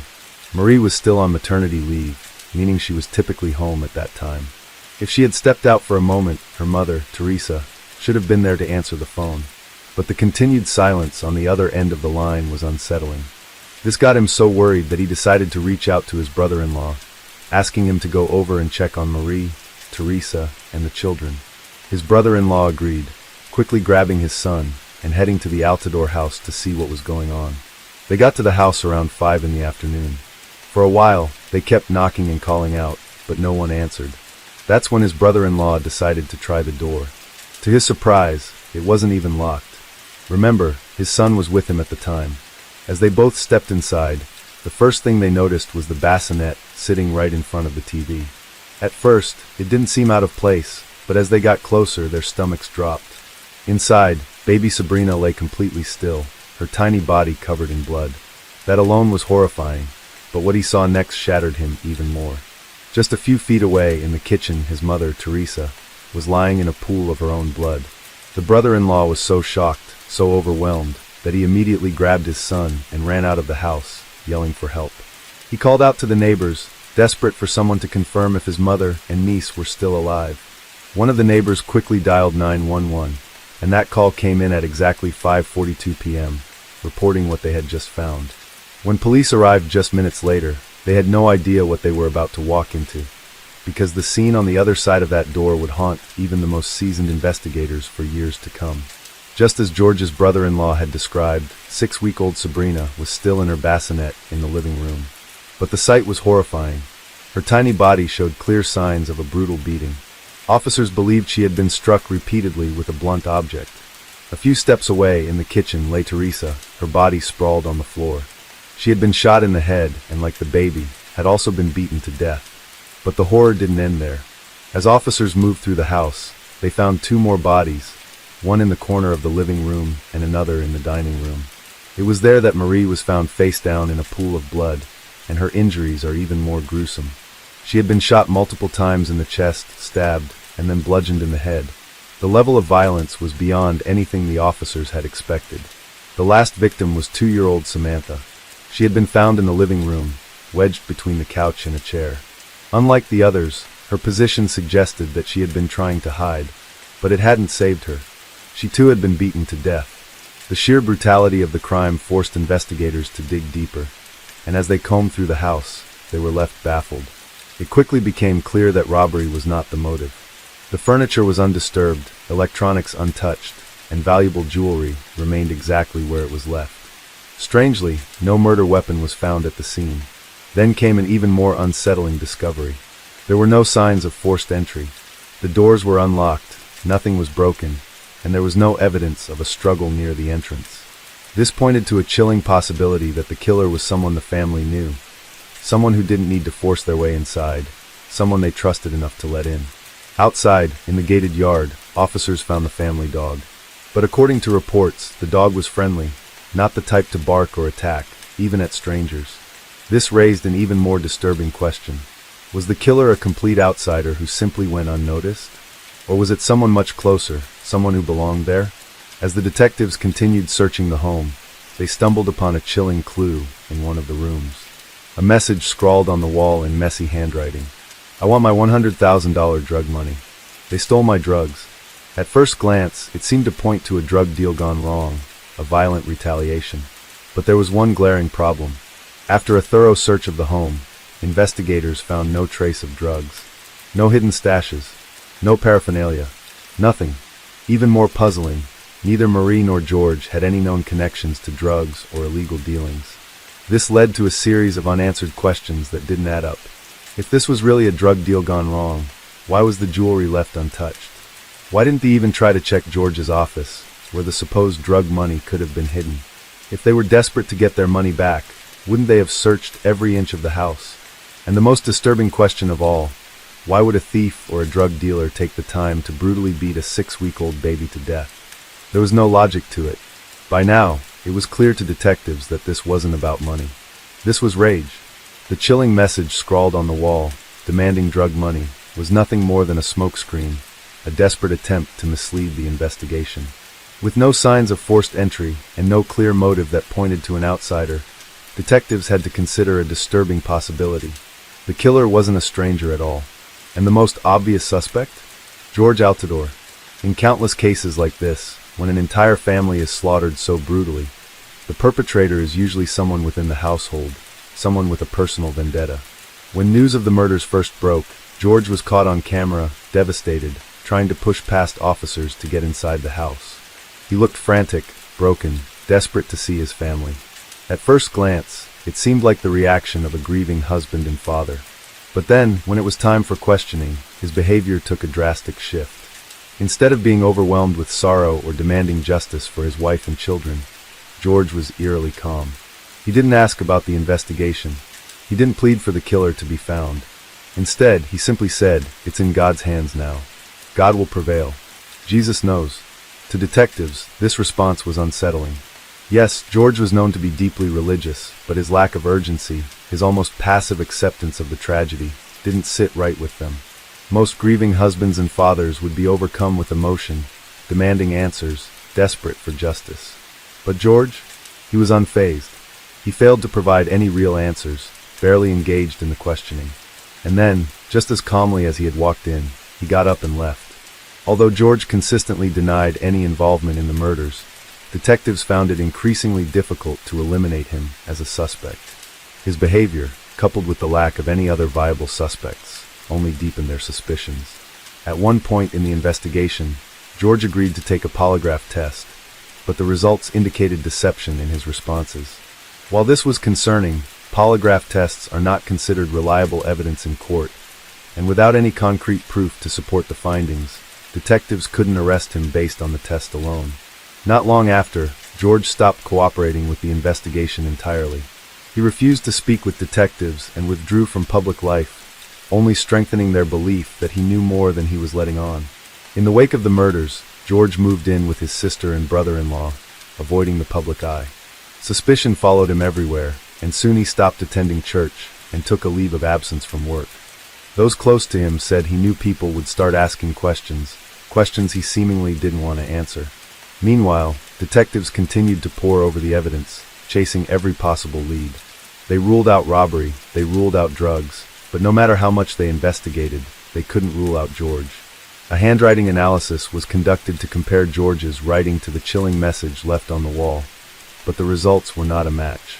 Even so, detectives couldn't shake the feeling that George was hiding something. One would think that if your entire family was brutally murdered, you would stop at nothing to help the police hunt down the person responsible. But not George. From the very beginning, detectives noticed something off about his behavior. While most grieving husbands and fathers would be desperate for answers, George was described as aggressively uncooperative during the investigation. He didn't ask questions, he didn't demand updates. And after just his second interview with police, he stopped speaking to them altogether. But then, detectives discovered something that shook the case even further. On the morning of the murders, at exactly 7:09 a.m., a call was placed from the family's home to Marie's uncle, who was living in Washington, D.C. at the time. He didn't answer, but his wife did. However, she wasn't sure who exactly she spoke to. Although she initially believed it was Marie, she wasn't familiar with her voice. And when Marie's family learned about the call, they began to suspect that it wasn't actually her. And here's why that phone call made no sense. The timing of the call was critical. It was made exactly 9 minutes after George was said to have left for work, where he arrived at 7:30 a.m. Now, if Marie was still alive at that time, then George physically could not have been the killer. There simply wouldn't have been enough time for him to commit 4 brutal murders and make it to work on time. But if Marie wasn't the one on that call, then who was? And could it mean that there was another suspect? Despite this eerie and unexplained phone call, detectives found themselves hitting a dead end. They followed every lead. They knocked on doors, questioned neighbors, retraced George's movements, and dug deep into his past. But after weeks turned into months, and months into years, the case stalled. A $155,000 reward was even offered in hopes that anyone, would come forward with new information. But as time went on and no fresh leads surfaced, the reward was withdrawn, and the case went completely cold. Still, Marie's family refused to give up. They held vigils and memorials to keep the story alive. They reached out to true crime shows, hoping the national spotlight might uncover new evidence. And throughout it all, they remained firm in their belief that George knew more than he was saying. The family's not giving up, the police department is not giving up, and we're still out here as if though it was 25 years ago. Police say their only suspect was Marie's husband, George Altador, but say they never had enough evidence to make an arrest. I'm just telling them today, get ready, you will be found. Family members say not only are they hopeful that the killer will be found, they're sure. Police have done everything they can, but we believe in God is good and almighty and all-powerful, and there is nothing that God will not solve. And we do have a conviction. As the years passed, George moved on. A few years after his wife and children were killed, he remarried and relocated to Oklahoma. Now, his decision to remarry shocked Marie's family, but when they learned who he married, their grief turned to anger. The night before the murders, George had reportedly been at the home of a female friend, someone familiar to both him and Marie. He claimed he was there to fix an air conditioning unit, but rumors swirled that he had been having an affair with this woman. Though he was the only suspect in the case, he has never been charged in connection with the brutal murders of his wife, daughters, and mother-in-law. It's almost unthinkable that someone could slaughter for innocent people, including a 6-week-old baby, and still walk among society. The crime scene was so gruesome that many officers and detectives involved in the case required counseling to cope with what they had seen. The pain endured by the victim's family never faded, and the weight of their loss remains as heavy as ever. Justice may be slow, but it should never be silent. Cases like this remind us that there are still families waiting for answers, still victims whose voices need to be heard. And for us, it's an incredible honor to share the story of the Altador family, hoping that someone out there knows something that could finally bring justice to this case. Case 4. In January of 1980, a family of 4 returned home after a long day filled with special moments. But for this family, tomorrow would never come. Teresa Gilligan, a devoted wife and mother of 2, spent her final moments not screaming, not pleading, but comforting her terrified children in front of their cold-blooded killer. And within minutes, the entire family would endure the most unimaginable horror, one so brutal, it defies comprehension. What's especially frustrating about this case is that the killer became more well-known than the innocent family he destroyed. And that just doesn't sit right. So today we're diving deep, not to glorify the crime, but to bring the victims back into the story where they belong. While justice may have been served, it would take 25 years before the remaining family could finally sleep in peace. And once you hear the full story, you'll understand exactly why. For this case, let's travel all the way to Evansville, Indiana, where the Gilligan family built their lives in the late 70s. By all accounts, they were the definition of a loving, all-American family. Patrick, the father, and Teresa, the mother, were both 30 years old in 1980. Together, they were raising their two young children, Lisa, 5, and Gregory, 4, in what seemed like a simple, happy life. Now, as mentioned earlier, there's not a lot of information about them online. But what we do know is that Patrick worked as a warehouse manager at L.B. Jones Furniture Company, providing a steady paycheck to keep the family comfortable. Teresa, on the other hand, dedicated herself to making their house feel like a home, warm, safe, and full of love. She made sure Lisa and Gregory had everything they needed, from bedtime stories to home-cooked meals, creating the kind of childhood every kid deserves. Back in those days, Evansville was a growing city with about 130,000 people calling it home. It was an industrial hotspot, with factories and manufacturing jobs keeping the economy strong. Most neighborhoods had that close-knit, small-town feel, where neighbors actually knew each other.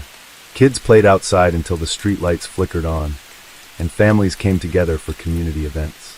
And the Gilligans were no different. They were active in their church, well-liked by their neighbors, and had a reputation for being kind, hard-working, and devoted to their family. Additionally, Teresa was involved in her community. She once chaired meetings for the Indiana Association of Legal Secretaries, and even led an astrology-themed talk called Age of Aquarius.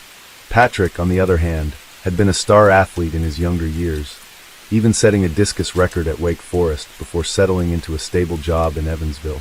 But beyond their community roles, what really stood out about the Gilligans was how well they raised their kids. Lisa and Gregory were always dressed neatly, polite, and well-behaved, traits that didn't go unnoticed. Teachers, neighbors, and even family members often spoke about how much love and care Teresa and Patrick put into raising their kids. And unlike those picture-perfect families that sometimes turned out to be a mess behind closed doors, the Gilligans were exactly who they appeared to be, genuinely happy. There were no rumors of affairs, no marital fights, no dark secrets lurking in the background. In fact, just 2 days before the unthinkable happened, Teresa told her mother that she and Patrick were incredibly lucky. In her own words, she said, "There are so few people who ever find the kind of love we had." And just like so many true crime cases, tragedy struck when the family least expected it. It was January 14th, 1980, and Patrick had the day off from work. Days off were special for the Gilligans. They usually planned something fun for the whole family. And that day was no different. Lisa and Gregory had recently received Christmas money, so Patrick and Teresa took them out to spend it on whatever they wanted. It was one of those simple but cherished moments, a regular family outing, just parents letting their kids pick out toys or treats, something small that would make them smile. After finishing their shopping, they stopped by the children's grandparents' house for a quick visit before heading home. It was around 8 in the evening when they pulled into their driveway. Their house sat in a quiet suburban neighborhood on Aspen Drive, the kind of place where people didn't lock their doors, where crime was a rarity, and where safety was something everyone took for granted. That night, Teresa and her children were the first to step inside while Patrick stayed behind in the garage. But what they didn't know was that a man with a gun was already waiting for them. Before Teresa could even process what was happening, the intruder aimed his gun at her and ordered her to stay quiet. Her heart must have pounded in her chest, but with her 2 small children right there, she had no choice but to comply. The stranger forced them to sit down, his weapon a silent threat that he was in control. Then, using whatever he could find around the house, a vacuum cleaner cord, among other household items, he tied up Teresa, Lisa, and Gregory. Just as he was finishing, Patrick walked through the door. For a split second, maybe he was confused. Maybe he thought it was a prank, a misunderstanding. But then he saw his wife and kids, bound and terrified, and standing in front of them, a man with a gun. Patrick did what any loving father and husband would. He tried to reason with the intruder, hoping to defuse the situation and keep his family safe. But the man wasn't interested in talking. He forced Patrick to the ground at gunpoint, tying him up just like Teresa and the kids. And then, in a twisted attempt to keep them calm, or maybe just toying with their fear, he assured them that he wasn't going to hurt anyone, that this was just a robbery, that once he got what he wanted, he'd be on his way. But as the case later revealed, that was never how things were going to end. The killer would later admit that he never intended to kill the Gilligan family. But that shifted when Patrick saw an opportunity to fight back. As he rummaged through the house looking for valuables, Patrick managed to loosen his restraints. Fueled by sheer desperation to protect his family, he lunged at the intruder, hoping to overpower him. But that attempt failed. Because of this, the intruder now had what he believed was a reason to eliminate the entire family. In a split second, he pulled the trigger and shot Patrick. But Patrick didn't die immediately. He was still alive, struggling to hold on. The intruder, however, couldn't take any chances. He grabbed a dumbbell lying nearby and mercilessly struck Patrick again and again, making sure he wouldn't get back up. By the way, I post true crime and new cases here every week. So if that sounds like your kind of thing, please consider subscribing. It helps a lot. Imagine the sheer horror Teresa and the children must have felt in that moment, watching their husband and father being beaten to death right in front of them. It was a nightmare they never could have prepared for. The children must have been terrified beyond words, clinging to their mother, hoping for some kind of protection. And Teresa, despite witnessing something so horrific, stayed as composed as she could for them. Reports suggest that even after watching her husband's brutal death, she remained calm, likely trying to shield her children emotionally, if not physically. But none of it mattered. The intruder had already made his decision. Whether it was fear of being caught or something far darker, he wasn't going to leave any witnesses behind. In cold blood, he raised his gun once again, and one by one shot Teresa, Lisa, and Gregory, silencing the Gilligan family forever. Now, as it turns out, the Gilligan home wasn't the only target that night. The intruder had struck more than once.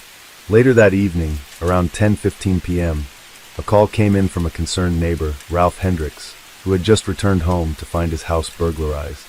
In response, Indiana State Trooper Thomas Snyder was dispatched to Aspen Drive. Following standard procedure, Snyder began checking with nearby residents to see if anyone had seen or heard anything unusual.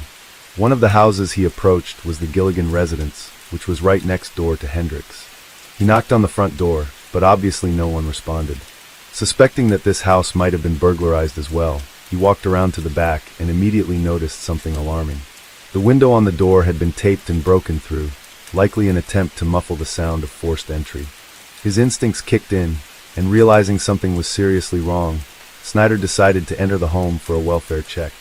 What he initially assumed was another case of burglary quickly turned into a horrifying discovery, a gruesome quadruple homicide. Inside, investigators arrived at the scene, and it quickly became evident that this was a burglary gone horribly wrong. Teresa's purse was found sitting on a chair, its contents rummaged through, a clear indication that the intruder had been searching for valuables. Nearby, a shattered gun case lay on the floor, its glass broken, and all the firearms inside had been stolen. But what stood out the most was the state of the entire house. It was in complete disarray. Every room turned upside down. Given that a neighbor's house had also been burglarized that same night, it became obvious that the crime spree had escalated into a horrifying tragedy. Naturally, the neighborhood was gripped with fear. Crimes like this simply didn't happen here, and the idea that someone could commit such brutal acts right in their own backyard was terrifying. People locked their doors, watched their streets more closely, and whispered in hushed voices about what had happened. But then, investigators caught a break. A neighbor recalled seeing a suspicious car lingering around the area the day before the murders. It was described as a light blue, four-door Plymouth, old, dented, and in poor condition. In a well-maintained neighborhood where unfamiliar cars stood out, this vehicle immediately seemed out of place. Police wasted no time in reaching out to nearby law enforcement agencies, asking for any reports of burglaries in the area, specifically those involving taped windows. Almost immediately, detectives came forward with a lead, two names that had repeatedly surfaced in connection with similar crimes. Richard Milligan and Donald Wallace Jr. were well-known associates with extensive criminal records. Both were habitual drug users who frequently resorted to breaking into homes to fund their addictions. Their history of burglary made them prime suspects in the Gilligan case. As investigators dug deeper, they uncovered a key piece of information. Richard Milligan was known to own a blue Plymouth, the same car a neighbor had seen near the crime scene. Determined to track him down, police set up surveillance at his last known address, hoping the vehicle would eventually turn up. Hours passed as officers remained on high alert, watching and waiting. Then their patience paid off. The blue Plymouth finally pulled up, and police wasted no time moving in. However, when they approached the vehicle, they were met with an unexpected twist. The driver was neither Richard Milligan nor Donald Wallace Jr. Instead, it was a woman. The woman identified herself as Debbie Durham and explained that Richard had let her borrow the car. As police questioned her, they conducted a search of the vehicle, and what they found only deepened their suspicions. Inside, they uncovered a gun along with various stolen items that had been reported missing from the Hendricks home. This immediately tied the car, and by extension Debbie, to at least one of the burglaries in the area. She was promptly arrested and taken to the station for further questioning about Richard's whereabouts. While investigators weren't entirely convinced that Debbie was responsible for the crime, they also couldn't rule her out. At the very least, she was their strongest link to Richard Milligan. Under interrogation, Debbie insisted she had nothing to do with the Gilligan family murders. In fact, she claimed that Richard couldn't have been involved either, because he was already in jail at the time of the killings. This revelation changed everything. If Richard was locked up, that left only one other suspect, Donald Wallace Jr. Now, Donald Wallace Jr. was no ordinary criminal. Recently released from prison, he was the boyfriend of Debbie Durham and had a reputation that set him apart from the average crook. With an intelligence quotient of 130, Donald was known to use his intelligence to his advantage, manipulating situations to benefit himself. But despite his sharp mind, his life was defined by instability, crime, and a deep sense of resentment. His troubled childhood played a significant role in shaping the man he became. Born to teenage parents who divorced when he was just 5, Donald described his upbringing as loveless and insecure. After his mother left him in the care of his father, who showed little interest in raising him, his downward spiral began. By the age of 11, he was living at the Evansville Psychiatric Children's Center, the first of many institutions he would pass through over the next 10 years. At just 14, he was already deeply involved in crime, bouncing in and out of juvenile detention. There, he quickly learned that violence earned him respect, a lesson he would carry with him into adulthood. Before the Gilligan murders, Donald was mostly a petty criminal, committing burglaries to support his drug addiction. At first, Debbie was unwilling to provide any information about Donald. However, when police showed her the crime scene photos, her disbelief quickly turned to shock. She couldn't fathom that he was capable of such horrific actions, and that's when she finally started talking. Unfortunately, she had no idea where he was. The last time she saw him was the night before when he stopped by her mother's house. With this lead, investigators went to question Debbie's mother. She confirmed that between 7 and 9 in the evening, Donald had arrived in a blue car. According to her, he was acting erratically, carrying a jacket draped over his shoulder. Once inside, he laid out an assortment of items for Debbie to see, several guns, including a .38 caliber on his hip, the same caliber used in the murders, along with stacks of money, various pieces of jewelry, and miscellaneous valuables, including a camera. These items were later linked to the burglaries at both the Hendricks and Gilligan homes. Shockingly, Donald had Debbie's brother take pictures of him posing with the stolen items, eager to flaunt his crimes to his friends. But his actions didn't stop there. Debbie's sister recalled that after his impromptu photo session, Donald went outside and started a fire. When the family stepped out to investigate, they saw him burning a series of items, including the very jacket he had carried in earlier. A neighbor also reported seeing a man with shoulder-length hair standing by the fire. Acting on this information, an officer searched the area and discovered remnants of the burned jacket. Beneath the charred fabric, he found something even more incriminating, a set of wedding rings with missing stones and several pieces of glass, further tying Donald Wallace Jr. to the brutal crime spree. Debbie also handed over several items belonging to Donald, a pair of jeans, a ring, and a glove. The jeans were the same ones he had worn on the night of the Gilligan murders. When tested by a serologist, the fabric revealed traces of type AB human blood. This was damning evidence because Donald's blood type was O, while Teresa Gilligan and one of her children had type AB. The ring Debbie surrendered was another key piece of evidence. Donald had claimed it came from a jeweler, but in reality, it belonged to Teresa Gilligan. Teresa's mother identified it immediately, and further confirmation came from a jeweler who had resized the ring. The jeweler had kept a record of all the pieces his shop worked on, including photographs, proving without a doubt that the ring was Teresa's. The glove Debbie provided was also tested and found to be stained with type B blood, the same blood type as Patrick Gilligan. With this overwhelming stack of evidence, it was clear that Donald Wallace Jr. was responsible for the brutal killings. An area-wide manhunt was launched, with Donald's name and face plastered all over the news. An arrest warrant is out for 30-year-old Donald Ray Wallace of Evansville. This warrant is on charges of burglary, but the group told the news media that Wallace may be believed to have participated in the quadruple murder that took place this morning. For a full day, police searched relentlessly. Then, on January 15th, they received a tip that he had been spotted in Newburgh, Indiana, where he was hiding out with friends. However, by the time police arrived, Donald had already vanished. His friends confirmed that he had been there but had left, supposedly on a mission to find Debbie. According to them, Donald was well aware that he was a wanted man and needed to confirm whether Debbie had been arrested. Beyond that, no one knew his current whereabouts, and there was a growing sense of fear. With his violent past and the severity of his crimes, everyone understood just how dangerous Donald Wallace Jr. truly was. After a long and exhausting day of chasing false leads, the police were preparing to leave the office on the night of January 15th, when the phone rang once more. This time, it was a local coach named Bob Ashworth. Bob explained that he had been out walking his dog when he noticed a suspicious figure climbing up into the attic of a nearby house. Given the number of misleading tips they had already received that day, the officers were skeptical. However, something about Bob's tone convinced them to check it out. Upon arriving at the location, they met with Bob, who pointed out the house in question. The officers knocked on the door, and an elderly woman answered. She seemed surprised, but listened attentively as they explained the situation. She insisted that she had been home all day, and was certain no one had entered her attic. Still, she welcomed them inside and granted them permission to check. The officers called up into the attic, but there was no response. As they cautiously climbed the stairs, one of them chambered a round into their shotgun. The distinct sound echoed through the small space, and suddenly a voice called out from the darkness, "Don't shoot." "I'm coming down." A man slowly emerged from the shadows, his hands raised. When asked for his name, he hesitated before answering, "Richard Milligan." But the officers knew better. The man standing before them was none other than Donald Wallace. Without hesitation, they arrested him on the spot. Donald later admitted that if he had known they recognized him, the encounter might have ended very differently. At just 22 years old, Donald Wallace Jr. was officially charged with 4 counts of murder.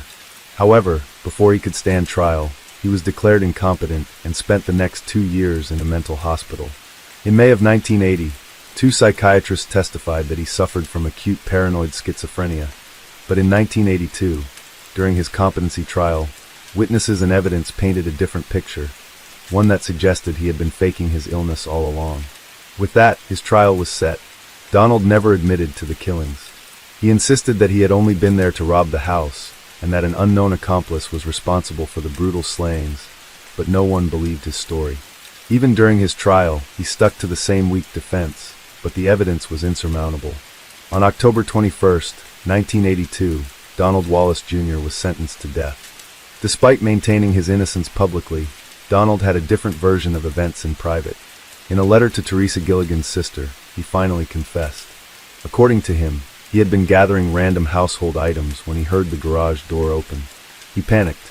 Trapped with no escape route, he grabbed his gun and took control of the situation, holding the family at gunpoint and tying them up. Then, in a sudden and terrifying moment, Patrick Gilligan broke free. Donald shot him immediately, and then, in his own words, the killings happened so fast he barely knew what was happening. He claimed that after killing Patrick, he realized he couldn't leave witnesses behind. So, he turned the gun on Teresa. And then, in what might be the most heart-wrenching part of his confession, he said he couldn't bear the thought of the children growing up with the trauma of losing their parents. So he took their lives as well. In the years leading up to his execution, Donald fought tooth and nail to delay the inevitable. He filed every possible appeal, went on hunger strikes, and explored every legal loophole he could find. But eventually, he realized he was out of options. Just days before his execution, he publicly admitted to the murders, something he had avoided doing for over 2 decades. In a series of letters, he expressed remorse. He wrote that he was no longer the deranged dope fiend he once was, claiming that at the time, he had no moral compass and no real sense of what he had done. He wanted the world to know that he was sorry, that if he could take it back, he would. But he knew that was impossible. Donald's lawyer had planned to submit a 48-page clemency request in a last-ditch effort to save his life. But in his final days, Donald refused. He instructed his lawyer not to file it, waiving his right to ask the governor for mercy. "I'm ready to die," he said. After 23 years of fighting, he had made peace with his fate. "The dying part is easy," he added. "I'm so tired of doing time." On March 9, 2005, at the Indiana State Prison, Donald Wallace Jr. had his last meal: steak, baked potato soup, and chocolate truffle cake. He declined a spiritual advisor and spent his final hours meeting with a few visitors before being transferred to a holding cell. At exactly 12:23 a.m., Donald Wallace Jr. was executed by lethal injection. His final words were simple: "I hope everyone can find peace with this." That same day, Teresa's sister, Diana Harrington, held a vigil, not for Donald, but for the victims. She had spent years ensuring that the memory of her sister, brother-in-law, and their children would not be overshadowed by the man who took their lives. She continued that mission in 2007, when she and her husband, Ted, published a book titled Surviving the Death Penalty, a deeply personal account of the crime and the long-lasting effects it had on their family. Over the years, Donald Wallace became infamous, not just for the brutal nature of his crime, but also for the drawn-out legal battle that followed. However, if he hadn't stolen the lives of the Gilligan family, they would still be here today, living out the future they deserved. By now, Teresa and Patrick would likely be proud grandparents, watching their children raise families of their own. Their kids would have grown into adults, building lives filled with love, memories, and milestones. But instead, their story was cut short in the most tragic way imaginable. And while Donald Wallace is no longer alive, his execution could never truly erase the pain left behind that night, the pain of a family torn apart, the grief of those who loved them, and the lasting impact of such a senseless crime. Case 5. In the early 1980s, Keddie wasn't much more than a former railroad town trying to stay afloat. It was small, isolated, and for the most part, peaceful. For 36-year-old Glenna Sue Sharp, this remote town seemed like the perfect place to rebuild. She had recently left her troubled marriage behind, seeking a fresh start for herself and her 5 children. Though money was tight, Sue was determined to give her kids a better life. They moved into Cabin 28, a modest rental in the Keddie Resort, where other struggling families had also made their home. By all accounts, the Sharps were a normal family. The kids made friends, Sue worked hard to make ends meet, and life in Keddie carried on as usual. But on the night of April 11, 1981, something truly unthinkable happened. By morning, Cabin 28 would become a house of horrors. 3 people were found brutally killed inside. Blood was smeared across the floors and walls. The crime scene so grotesque and violent that even seasoned investigators were left shaken. To make matters worse, 1 child was missing, vanished without a trace. What happened in Cabin 28 was more than just a crime. It was an act of pure savagery, a night of unimaginable terror that still haunts this small town to this day. In 1979, Glenna Sue Sharp packed up what little she had and set out for a new life. With 5 children in tow, she left Connecticut behind, determined to escape a troubled marriage that had drained her for years. Her husband, James Sharp, was a military man, strict, sometimes controlling, and increasingly volatile. Their marriage had been marked by tension, and Sue had finally had enough. She wanted something better for her children, even if that meant starting from scratch with barely any financial support. Her journey led her across the country, eventually settling in Keddie, California, a tiny, secluded town nestled in the Sierra Nevada mountains. Keddie had once been a thriving railroad resort, but by 1981, it had become a modest, quiet community, offering affordable housing for struggling families. To Sue, it seemed like the perfect place to start fresh. She moved her children into Cabin 28, a small, unassuming wooden structure with peeling paint and creaky floors. It wasn't much, but it was theirs. Sue did her best to create a warm home despite the hardships. She was a devoted mother, strong, resourceful, and fiercely protective. Raising 5 children alone wasn't easy, but she managed. She stretched every dollar, took odd jobs, and received assistance from the government when necessary. Her children, John, 15, Sheila, 14, Tina, 12, Rick, 10, and Greg, 5, were adjusting to life in Keddie. John Sharp, the eldest son, was a typical teenager, sometimes rebellious, but deeply caring toward his siblings. He looked out for his younger brothers, often stepping in as a father figure. Sheila, the oldest daughter, was responsible and mature beyond her years, helping her mother with household chores and watching over her siblings. Tina, at 12, was quiet and shy, but had a creative side. Rick and Greg, the youngest, were still too young to fully grasp the struggles their mother faced, but they loved their new home and the adventures that came with living in the woods. Despite their financial struggles, the Sharps were a tight-knit family, doing their best to build a life in Keddie. The kids made friends in the neighborhood, and Sue had even grown close to some of the other local parents. But beneath the surface, there were warning signs, small, unsettling moments that hinted at something dark approaching. Sue had been receiving unwanted attention from certain men in town, particularly from Martin Smart, a local man with a violent past. He made her uncomfortable, but she brushed it off. After all, she had dealt with worse before. She wasn't the type to let fear control her, but the walls of Cabin 28 would soon witness something far worse than financial hardship or unwanted advances. On the night of April 11, 1981, the Sharps went about their evening as usual, completely unaware that their home was about to become the scene of one of the most brutal and perplexing crimes in American history. At 7:45 a.m., Sheila Sharp, the eldest daughter, returned home after spending the night at a friend's house. She had no reason to expect anything unusual. In fact, she had been looking forward to a quiet morning, maybe even sneaking in a little extra sleep. But as she pushed open the front door, her world came to a screeching halt. The scene before her was something ripped straight from a nightmare. Her mother, Sue Sharp, lay sprawled on the floor of the small living room, her lifeless body covered in blood. Nearby, her brother, John Sharp, just 15 years old, had been killed in a similarly brutal fashion. His best friend, Dana Wingate, 17, lay next to him, equally unrecognizable from the sheer savagery of the attack, and began putting together the details of a grisly crime. Murdered in this cabin were a young mother, Glenda Sue Sharp, her 15-year-old son, John, and a neighbor, 17-year-old Dana Wingate. The living room, once filled with warmth and laughter, was now a grisly crime scene. Blood splattered the walls and pooled on the floor. The furniture had been knocked over in what must have been a violent struggle. The air was thick with the metallic scent of blood, and the silence that hung over the cabin was suffocating. Sheila's breath caught in her throat.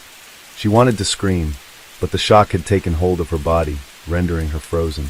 Her eyes darted across the room, scanning the horror before her, trying to make sense of it. Sue Sharp's body was found near the couch, bound with electrical tape and medical tape. She had been gagged with a blue bandana and her own underwear, secured tightly with tape. Her throat had been slashed, nearly to the point of decapitation. Deep stab wounds covered her chest and body. A claw hammer had been used to bludgeon her face beyond recognition. John had suffered a similar fate, stab wounds, blunt force trauma. His body showed signs of a struggle, evidence that he had fought back, but against what? Against who? Dana Wingate, the outsider among them, had also been bound and beaten. His injuries were severe. He had been strangled, possibly with a cord, and his head had been bashed in with such force that it left behind gruesome imprints of the crime weapon. It was then that Sheila noticed something equally disturbing. The back bedroom door creaked open. Inside, her younger brothers Rick, 10, and Greg, 5, along with their friend Justin Smart, 12, were alive, completely unharmed.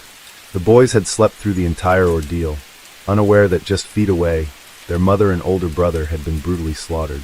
But there was one person missing, Tina Sharp, who was just 12 years old.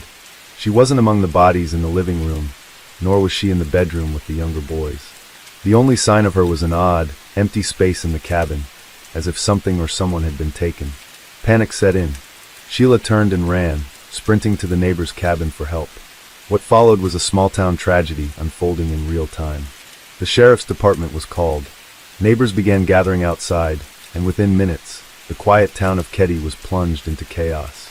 The moment deputies from the Plumas County Sheriff's Office stepped inside Cabin 28, they were struck by the overpowering stench of blood. The small, dimly lit living room had been transformed into a grotesque slaughterhouse. The bodies of Sue Sharp, John Sharp, and Dana Wingate lay lifeless, bound with medical tape and electrical cords. The brutality was beyond comprehension. This wasn't just a crime scene. It was a statement. Investigators noted blood spatter on the walls, the floor, and even the ceiling. The sheer amount of force used suggested a sustained attack, one that lasted minutes, if not longer. One of the knives was bent at a disturbing 90-degree angle, a clear sign that whoever wielded it had stabbed with such force that the blade gave out before they did. Sue's lifeless body was positioned on her side, her hands bound tightly with medical tape. Blood had soaked through her clothing, forming a dark, ominous pool beneath her. But there was something even more unsettling.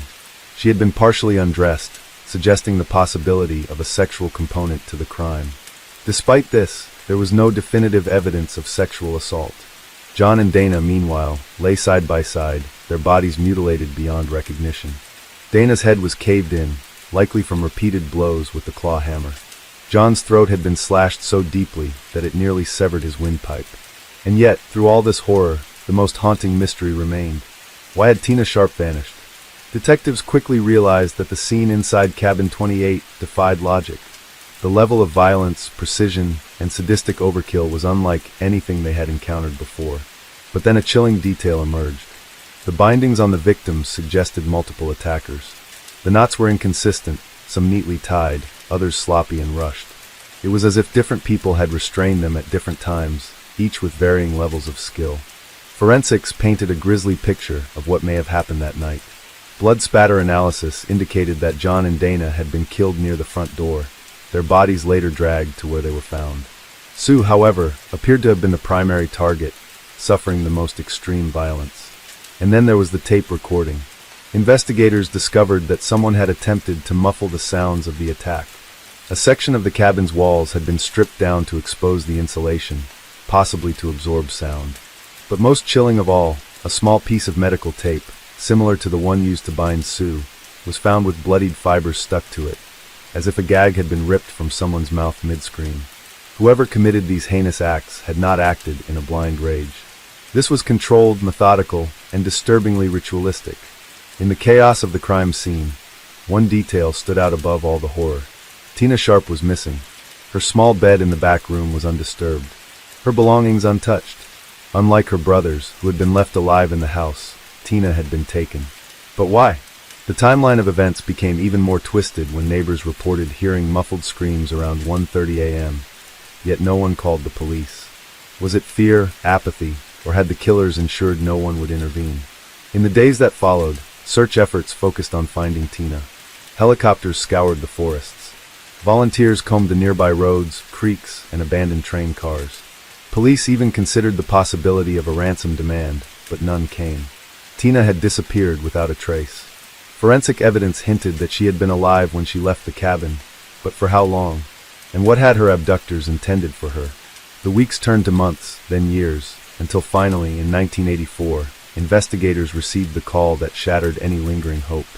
A skull fragment, along with a decayed blouse, had been found 100 miles away in the Feather Falls area. Dental records confirmed what investigators had feared.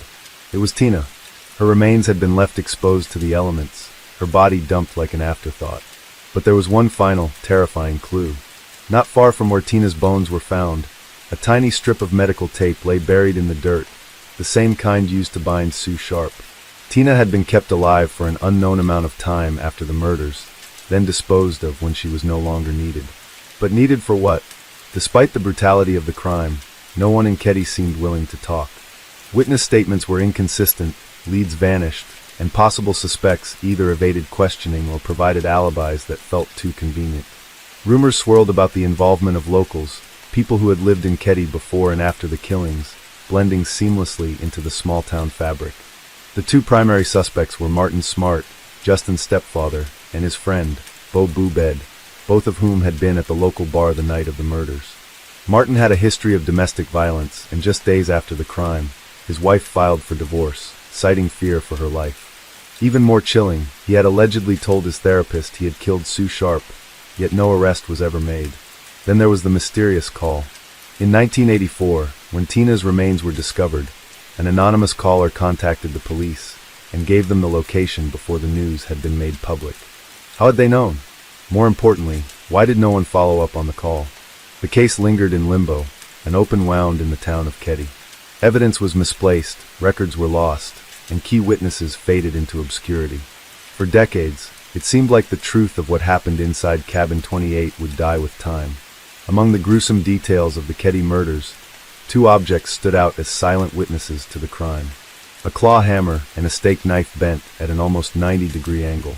These weren't just crime weapons. They were symbols of the sheer brutality inflicted on the victims. But even more chilling, one of them disappeared for decades. When investigators first processed the crime scene, they noted that a claw hammer had been used to bludgeon the victims. However, one hammer that should have been there, a distinctive blue-handled hammer known to belong to Marty Smart, was missing. Marty himself even made an odd statement to police, claiming that his hammer had been stolen before the killings. This strange detail would only gain significance years later. A break tonight in a 35-year-old murder mystery. Investigators believe that they have found one of the weapons used in the so-called Ketty Cabin murders. CBS 13's Tony Lopez has the dramatic developments in this decades-old case. In 2016, more than 3 decades after the crime, a man scavenging in a dried-up pond just a few miles from Cabin 28 stumbled upon a rusted hammer. It was the same make and model as the one missing from the crime scene. Investigators immediately suspected that it had been deliberately thrown into the water to hide evidence. But with so much time passed, any forensic traces of blood or DNA were long gone. Another eerie detail was the steak knife found at the scene. It had been used with such force that it was bent nearly 90 degrees. This suggested one of two things. The killer was stabbing with uncontrollable rage, exerting more force than necessary.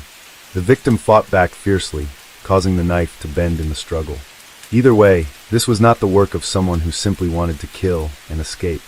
This was personal, sadistic, and prolonged. Adding to the mystery, another knife, potentially an even deadlier blade, was never found. Some investigators believe it was taken from the scene by the killer as a trophy or to further cover up evidence. As investigators pieced together the gruesome crime scene at Cabin 28, one question loomed over everything. Who could have committed such an unspeakable act? There were no signs of forced entry, and nothing valuable had been taken, which meant this was not a random break-in or robbery gone wrong. The sheer brutality and overkill suggested deep personal rage, and whoever carried out the act of killing wanted the victims to suffer. But why? And why was Tina Sharp missing? In the weeks that followed, investigators interviewed locals, neighbors, and family members in search of anyone with a motive. Very quickly, they honed in on 2 men, Marty Smart and John Bo Babade. The men suspected in the murders, Bo Babade, who together with the other prime suspect, Marty Smart, are now deceased. Marty Smart lived just a few cabins away from the Sharps and was known for his violent temper. He had a reputation for abusing his wife, Marilyn, and often clashed with Sue Sharp. Sue had reportedly been counseling Marilyn, urging her to leave Marty, which could have made him resentful. Marilyn later revealed that Marty despised Sue, calling her a bitch and blaming her for interfering in his marriage. On the night of the murders, Marty and his friend, Bo Babade, had been at the local bar. Marty's wife later stated that he came home that night with strange behavior, burning a pair of blood-stained shoes in their fireplace. Even more suspicious was a later confession Marty allegedly made to his therapist, where he admitted to killing Sue Sharp, but claimed he had nothing to do with the children. However, despite this chilling statement, law enforcement took no immediate action. John Bo Babade was a former Chicago mobster with a shady past. He had arrived in Ketty shortly before the crime was committed and was living with Marty Smart. The two had an odd friendship, with Bo frequently egging Marty on when he was angry. Bo had no known connection to the Sharp family, which made his involvement less obvious. But his criminal background and close relationship with Marty made him a strong suspect. However, no solid evidence ever linked Bo to the crime, and he later left town without a trace. Despite these strong leads, the investigation quickly fell apart. Key pieces of evidence mysteriously vanished. The tape recordings of Marty's confession gone. Crime scene photos disappeared from police records. No fingerprints, no DNA analysis, nothing that could definitely tie a suspect to the crime. Many locals believed there was a cover-up. It was rumored that Marty Smart had connections to law enforcement, which might explain why he was never charged even after his confession. Years later, new investigators reviewed the case and found that crucial witness statements had been ignored. There were rumors that Tina Sharp had been taken as a living target, possibly for human trafficking or ritualistic purposes, but nothing was proven. No one was ever convicted for the Ketty murders. Marty Smart died in 2006, taking whatever secrets he had to the grave. Bo Babade died in 1988 without ever facing trial. The case remains officially unsolved, though new evidence continues to emerge. In 2016, investigators found a hammer in a dried-up pond that matched the murder weapon missing from the crime scene. Many believe that law enforcement corruption and incompetence allowed the killers to walk free. Case 6.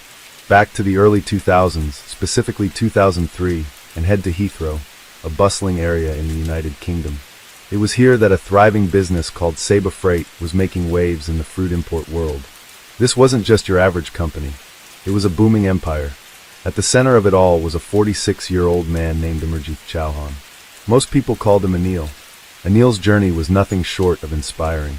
He was born in India but moved to the UK in his early 20s with big dreams of building a better life. And let me tell you, he absolutely crushed it. He worked hard, climbed the ladder of success, and eventually became the proud owner of Saba Freight, a business worth millions. But life wasn't just about business for Anil. He had a beautiful family that he adored. Anil was married to Nancy, a stunning woman who was 20 years younger than him. Together, they had 2 little boys, Devinder and Ravinder. Their home was full of love and laughter. Nancy's mother also lived with them, partly to keep Nancy company, and partly to help out since Nancy had just given birth to their second son, Ravinder. Now, this family of 5 had everything you could ask for: love, success, and a bright future ahead of them. You could see how happy they were in the video footage shown in the intro. Smiles all around, kids playing, and a couple deeply in love. Life seemed picture perfect. But even with all this success, Nancy had one thing on her mind: home. She missed India deeply. The culture, the familiarity, the memories, it all pulled at her heart. She often brought it up with Anil, telling him how much she wanted to move back. She believed India's education system was better for their boys, and felt they could build an even happier life there. So, she wanted Anil to sell the business and start fresh in their homeland. Anil, on the other hand, wasn't one to rush big decisions like that, especially when it came to the business he had poured his heart and soul into. Now, if you ask anyone who worked for Anil, they'd tell you he was the kind of boss everyone wanted. He was known for being kind-hearted, generous, and laid back. In interviews with his team, they spoke warmly about how approachable he was. But like everyone, Anil had a past. Back in 1996, he had a run-in with the law and ended up spending 3 years in jail for tax evasion. It was a tough time, but instead of letting it define him, he used it as motivation to turn his life around. Once he was out, he poured all his energy into rebuilding his career and creating the successful empire that Saba Freight had become by the early 2000s. Fast forward to 2003, and this is where things take an interesting turn. A man named Kenneth Reagan showed up, applying for a position at Anil's company. However, Kenneth wasn't your average job applicant. He was an ex-convict with a history of smuggling drugs. At first, Anil was hesitant about hiring him, but then he thought about his own past. If he could thrive after a rough patch, why not give Kenneth the same chance? So Anil decided to hire Kenneth, giving him a fresh start as a driver. At first, everything seemed fine. Kenneth blended in with the team, and the other employees noticed nothing out of the ordinary. It was business as usual at Saba Freight. However, around this time, Anil was seriously considering Nancy's wish to move back to India. He had been mulling over the idea of selling the business, and then, as if on cue, Kenneth came in with some interesting news. Kenneth claimed he knew someone who was willing to buy the company, and not just buy it, but pay £3 million in cash. Naturally, this offer piqued Anil's interest. It seemed like the perfect opportunity to fulfill his wife's dream of returning to their homeland, while also making a hefty sum from the sale of his business. So, on a seemingly ordinary day, February 13, 2003, Anil left his office, supposedly heading to Wiltshire to meet with this mysterious buyer. The deal sounded promising, but here's the strange part. He didn't tell anyone exactly where he was going, or even share the name of the person he was planning to meet. It was as if he trusted Kenneth's word without question, eager to explore what seemed like the perfect solution to his family's plans. But then, Anil didn't return that evening. It was as though he had simply vanished into thin air.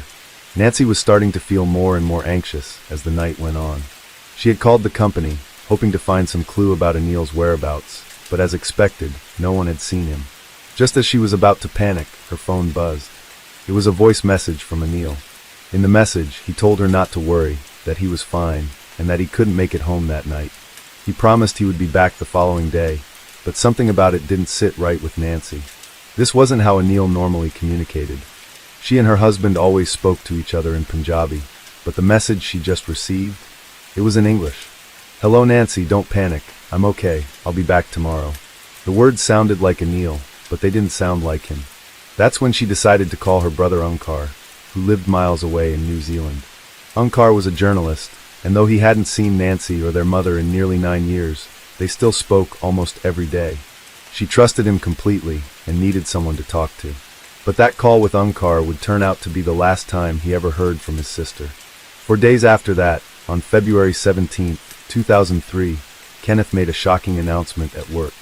He told everyone that Anil had sold the company to a woman named Belinda Bruin. To back up this claim, he produced a letter stating that Anil had sold Saba Freight and was retiring abroad with Nancy due to ill health. The letter even had Anil's signature on it. The news took everyone by surprise. No one had expected such a major change, and naturally, the employees were now worried about their jobs with the arrival of a new owner. However, the reality of working in a busy company meant that they didn't have much time to stop and dwell on the situation. There was no time to question the announcement or voice their concerns. Everyone just had to keep working and adjust to the sudden shift, unsure of what the future held. Meanwhile, in New Zealand, Unkar, Nancy's brother, was growing increasingly concerned. After a routine missing persons inquiry, it was discovered that the family home was empty. Neighbors and colleagues all seemed to believe that the Chauhans had simply packed up and moved back to India, as Nancy had wanted. But Unkar wasn't convinced. He knew that Nancy or his mom wouldn't go anywhere without telling him, so if the police couldn't find any answers, he figured he would take matters into his own hands.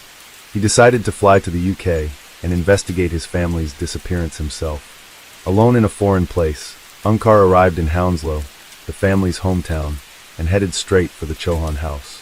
What he discovered there would shock him to the core, and it set him on a path that no one could have predicted. With compelling evidence that his family had left the house against their will, Unkar didn't waste any time. He went straight to the police, determined to get them to take action. After presenting his findings, he managed to convince the authorities to launch a full investigation into the mysterious disappearance of the Chauhan family. The case was handed over to DCI Andy Rowell, a seasoned investigator who wasted no time in getting to work. Rowell's first step: interviewing the last person known to have seen Anil Chauhan on the day he vanished, Kenneth Reagan. Now, as mentioned earlier, Kenneth Reagan was no ordinary man. In fact, he had a whole collection of names. He was also known as Ken Avery, but perhaps the most intriguing nickname he had was Captain Cash. The story behind that was simple but chilling. He was said to always carry around hefty sums of cash, often tucked into a case, making him a figure known in the underworld for his money and shady dealings. Before he became a part of Saba Freight, Reagan had quite a notorious past. Back in the late 90s, he was a career criminal, and not just any criminal. He was deep into the world of organized crime, running freight companies around the Heathrow area. But these companies were not just legitimate businesses. No, they were carefully crafted fronts for smuggling drugs into the country. Reagan knew the ins and outs of the criminal world and had connections with some of the most powerful and dangerous criminal families in London. At the time, Kenneth Reagan was living the high life, surrounded by criminals and making his money in all the wrong ways. He was enjoying the luxuries of his illegal activities, flashy clothes, expensive watches, and always rolling with a crowd of shady figures. But it was at a fashionable London bar, where Reagan's world collided with that of Belinda Bruin, the same woman who would later allegedly buy the company from O'Neill. Back then, she was a celebrity agent and socialite, living in the fast lane of the social scene. Belinda described Reagan as a bit rough around the edges, not well educated but charming in his own way. She saw him as the classic rich wide boy type, the kind of guy who thought his money could buy him class. As time went on, Reagan became fixated on Belinda. His obsession started when he began calling and emailing her relentlessly, saying things like, "I haven't felt like this in 30 years, you're like a drug." Rumors soon started circulating that they were in a relationship, though that was never officially confirmed. But on June 17, 1998, Reagan's world came crashing down. He was caught with 25 kilograms of heroin, a massive stash. Facing a daunting 18 years in prison, Reagan quickly made a deal to turn on his former associates and became a grass. His testimony led to the conviction of 12 major criminals, and in return, his sentence was reduced. For years later, when he was released from prison, Reagan found himself with nothing. His assets had been seized through a confiscation order, leaving him in a small one-bedroom bungalow with his father. Despite his fall from grace, Reagan wasn't ready to give up on his criminal ways. He was determined to make a comeback, and the perfect opportunity came in the form of Anil Chauhan's thriving freight company. Reagan saw it as the perfect front for his drug-dealing operations. Once again, he was planning to use a legitimate business to cover up his illegal activities. By this time, Belinda Bruin had given up her house in Chelsea for a fresh start in Devon. Reagan's obsessive calls and letters had stopped during his 4 years in prison, but now that he was free, he began to pursue her once again. A few weeks after his release, Reagan left Belinda a series of messages on her mobile, flirting with her. But in January of 2003, he left a message that piqued her curiosity, claiming he had a business deal he wanted to discuss. At the time, Belinda was dealing with personal struggles. She had a huge house, a large mortgage, 2 kids in private school, and her boyfriend had just left her. She decided to call him back. Reagan told Belinda he was planning to take over Saba Freight and needed a new managing director. Although she had no experience in the field, Reagan offered her a huge salary for just a 2-day work week. At first, he offered her £54,000, which she thought wasn't enough to cover her expenses. He quickly increased the offer to £72,000, which seemed more appealing. This job offer gave Reagan a convenient excuse to visit Belinda at her isolated home in Devon. He'd come up with bizarre reasons for needing her help with forms or letters, and he would drive all the way from Salisbury or London just for a brief visit. Reagan seemed increasingly fixated on the land around Belinda's farm, constantly complaining about the mud in the lane and suggesting ways to improve the property, like cutting down trees and building a wall with electric gates. Fast forward to February, 1 month after Reagan had told Belinda about the job offer, and things were finally falling into place.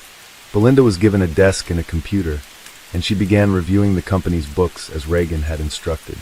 However, on her second day, she felt unwell and decided to drive home to Devon instead of going to work. When she arrived, she was shocked to see a battered Jaguar and 2 men in her field with a digger. The men were William Hornsey and Peter Rees, both associates of Reagan. Belinda was furious and demanded to know what they were doing. They explained they were building a drainage ditch. Belinda couldn't believe it. It wasn't just the ditch, it was the fact that they had done this without her permission. Reagan arrived and tried to justify the digging by saying, "I thought you'd appreciate it." Belinda was livid. She made it clear that it was her land, and they had no right to dig it up. Though she planned to have it removed, she was told to wait until summer. By 2003, Reagan was on the brink of reclaiming his former millionaire lifestyle. He had taken control of Saba Freight, Anil Chauhan's former company, which now served as an ideal front for his drug-dealing operations. For years, Reagan had obsessively pursued Belinda Bruin from afar, and now she was on his payroll. It seemed as though Reagan's dreams were finally coming true, but the dark secret behind his success was about to be exposed. When detectives sat down with Kenneth Reagan to ask about the Chauhan family, they were met with a story that seemed almost too perfect. Reagan painted Anil Chauhan as a desperate businessman, drowning in financial woes and unable to sell his business. His version of events suggested that with no other options left, Chauhan had simply vanished into thin air. It was a convenient narrative, but one the detectives weren't willing to buy. Using cutting-edge forensic technology, the investigators tracked both Reagan and Chauhan's mobile phone movements on the day of the disappearance. What they uncovered was nothing short of chilling. Chauhan's phone, initially traced to the Hounslow area, suddenly pinged in the Stonehenge area just days after his disappearance. This wasn't far from Reagan's home in Wilton, Salisbury, and the detectives quickly connected the dots. Reagan's phone had met up with Chauhan's in that very location. From there, the 2 phones traveled south, moving toward Exeter in the West Country, a path that seemed more than coincidental. But the detectives' pursuit didn't stop there. They found a lead that seemed almost too unlikely to ignore. Devon, the home of Belinda Bruin, the newly appointed managing director of Saba. The police planned to visit her, thinking she knew more than she was letting on. However, just when they were about to get answers, a tip arrived from a man named William Hornsey, an associate of Reagan. Hornsey claimed to have important information about Chauhan's whereabouts, stating that Chauhan was very much alive and on the run. Hornsey's revelation that he was meeting Chauhan in Newport to hand over stolen passports seemed like the break the detectives had been waiting for. They rushed to Newport, heading straight to the location Hornsey had described, the iconic bronze pig statue near the passport office. There they found Hornsey and Reagan standing nervously. But something wasn't right. It was as if they were trying to spin the story into something else. Hornsey and Reagan claimed that Chauhan couldn't make it because, allegedly, he had somehow discovered that they were meeting with the police. The detectives, trying to piece things together, attempted to trace the phone Chauhan supposedly used, but their efforts were in vain. The number led to an unregistered phone, and once again, they were left with nothing but frustration and the sinking feeling that they were being misled, pulled further into a web of lies. By the way, I post true crime and new cases here every week, so if that sounds like your kind of thing, please consider subscribing. It helps a lot. Back at Saba, Reagan resumed his work like nothing had happened, as if he wasn't at the center of an investigation. But the detectives weren't about to let this slip through the cracks. They called Belinda in for questioning, determined to get to the bottom of things. When Reagan learned that Belinda was being questioned, his anger flared. He immediately warned her, telling her that if the police ever asked about his work on her property, she was to simply say he was helping with her water system. So on the day of the questioning, Belinda answered every question the detectives threw at her, but when it seemed like the interview was wrapping up, the detectives asked her if there was anything unusual about Reagan's behavior. That's when Belinda hesitated before mentioning one peculiar detail. Reagan had told her that if the police asked about him, she should say he was just helping with her water system. That one statement threw the detectives off. Without a moment's hesitation, they rushed to Devon, convinced that something grisly awaited them at Belinda's farm. They meticulously excavated the dig site where Reagan had been working, conducting an exhaustive forensic search. Forensic archaeologists and pathologists worked tirelessly, but after 5 long days of digging, no bodies were uncovered. At this point, it seemed like they were hitting a dead end. No physical evidence tied Reagan to any crime, and the case was on the verge of becoming a cold one. That is, until April of 2003, when a father and son duo decided to go on a leisurely evening paddle near Bournemouth Pier. As they glided through the water, something caught their eye. A bloated, lifeless body floating just beneath the surface. The body was unnervingly large and bloated, the feet floating above the water while the torso and face were submerged. The son immediately called emergency services, unable to shake the sight of the floating corpse. For nearly 3 long hours, the father stayed there, making sure the body would be found and the situation wouldn't go unnoticed. In an interview, he later recalled how that moment gave him absolute chills through his spine. The body was taken to a mortuary in Bournemouth, but it would be nearly a week before the authorities could confirm the unthinkable. It was indeed Anil Chauhan, the missing businessman. But the truth was far more chilling than anyone had imagined. An autopsy revealed a horrifying sequence of events. Anil had suffered blunt force trauma to the back of his head, a brutal blow that had left him unconscious. But it didn't end there. Packing tape had been wrapped tightly around his mouth, clear evidence of suffocation after the head injury. The forensic experts concluded that the combination of the blow to his head and the suffocation was the likely cause of his tragic death. While the police were still processing this shocking discovery, the search for more evidence pressed on. This time, investigators were zeroing in on Belinda Bruin's farm in Devon, hoping to find something that would link all the pieces together. And they did. As they dug deeper, they uncovered burnt clothes, jewelry, and even some hairs buried in the soil, clues that pointed to a burial site on Belinda's land. After forensic testing, it was confirmed. The hairs belonged to Anil Chauhan, and it became clear he had been murdered, buried at the farm, dug up later, and dumped into the sea near Bournemouth. The size of the excavation site raised even more questions. If they were just trying to hide one body, why dig such a large area? The detectives uncovered more clues, including jewelry that seemed to belong to Nancy, Anil's wife, and small poppers from baby clothes. It was a chilling realization. Anil's entire family might have been buried there too. With this new evidence, the investigation shifted gears. The case was upgraded to a Category A murder inquiry, the highest priority level. From then on, Kenneth Reagan was the prime suspect, but both he and his associate, William Hornsey, had mysteriously disappeared. One day, as Belinda was driving home, she noticed something strange. A familiar car parked near her property. Her heart sank when she realized it belonged to Reagan and Hornsey. There was no mistaking it. They were back, and it wasn't a casual visit. These were the same men she believed had dug a mysterious ditch on her land, a ditch she suspected was used to hide bodies. Her instincts screamed that something was off, but she stayed calm. Smiling nervously, she told them she needed to grab something from her shed and would return in a couple of minutes. The moment she was out of their sight, Belinda bolted to her car, heart racing, and sped off. She called the police immediately, describing the detail. Officers were dispatched to her home, but by the time they arrived, Reagan and Hornsey were gone. Not a single clue was left behind. That was the last time anyone ever saw the two men. But the story didn't end there. Days after the Chohan family had vanished, Belinda remembered something critical. There had been 3 men on her property that day. That meant someone else was still out there, and she was convinced it was Peter Reese. Now on his own, Reese was left to wrestle with the weight of his choices. As the days turned into weeks, guilt began to consume him. He bounced between hostels and boarding houses, always looking over his shoulder, knowing the police were closing in. One evening, while staying at a small boarding house, Reese struck up a conversation with the landlady. In a moment of weakness, he confessed everything.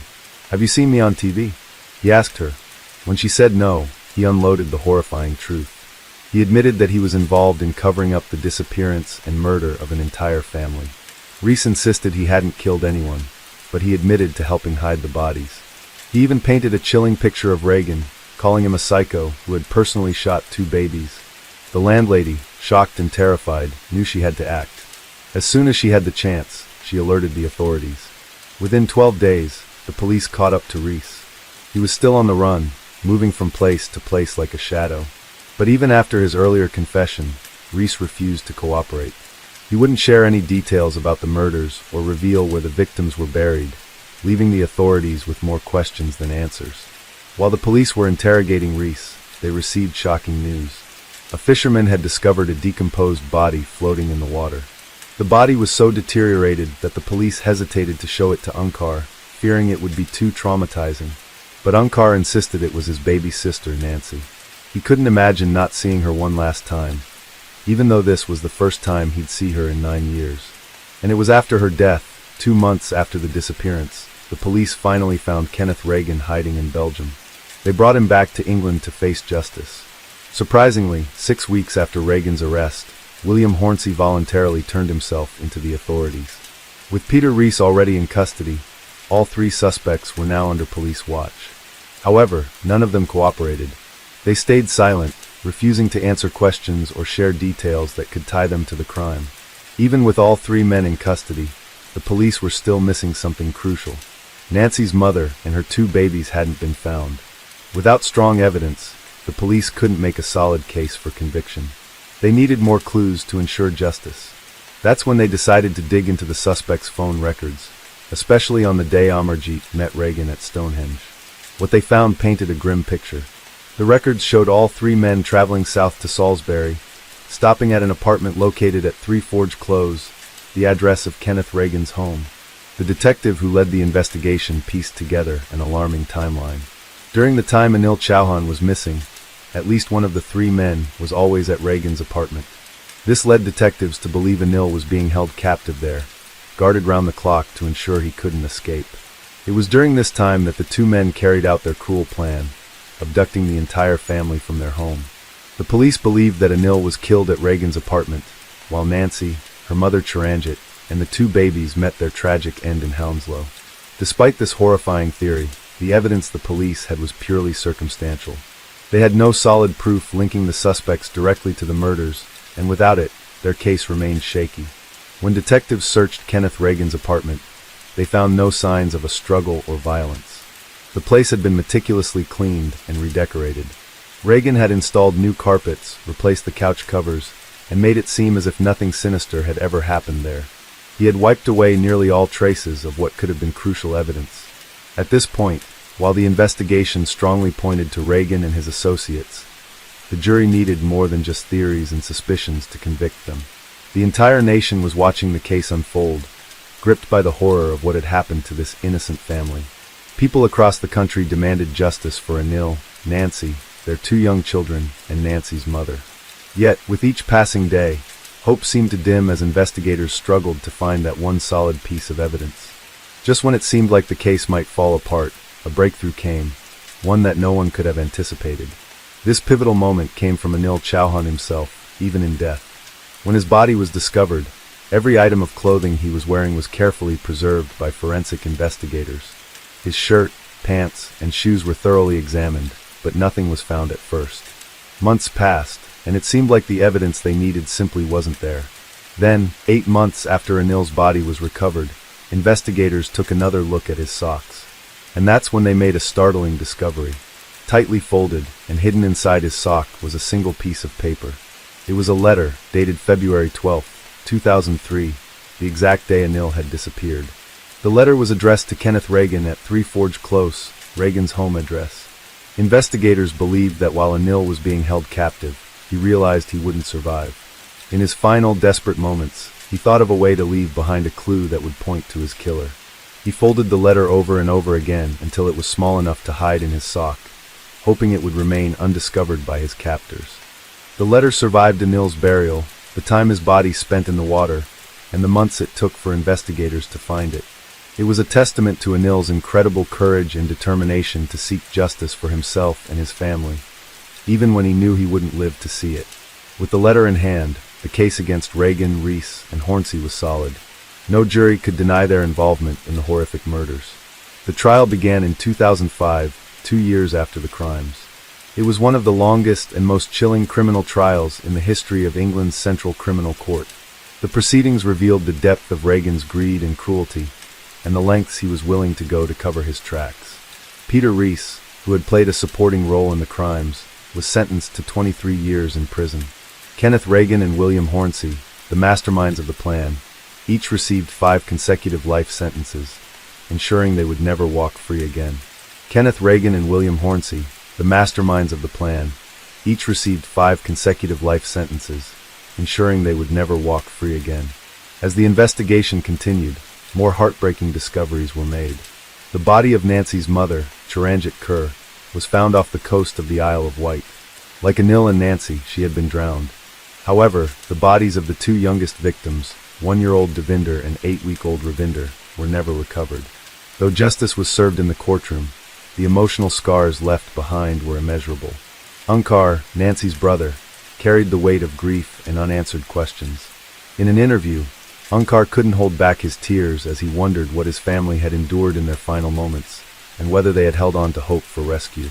This case remains one of the most horrific crimes ever, with the sheer brutality of it all sending chills down the spine. What makes it even more disturbing is the innocence of the family involved, their lives cruelly taken in such a violent manner. The idea that 2 young children were caught in the middle of this violence is almost too much to comprehend. Case 7. Monday, February 13, 2017.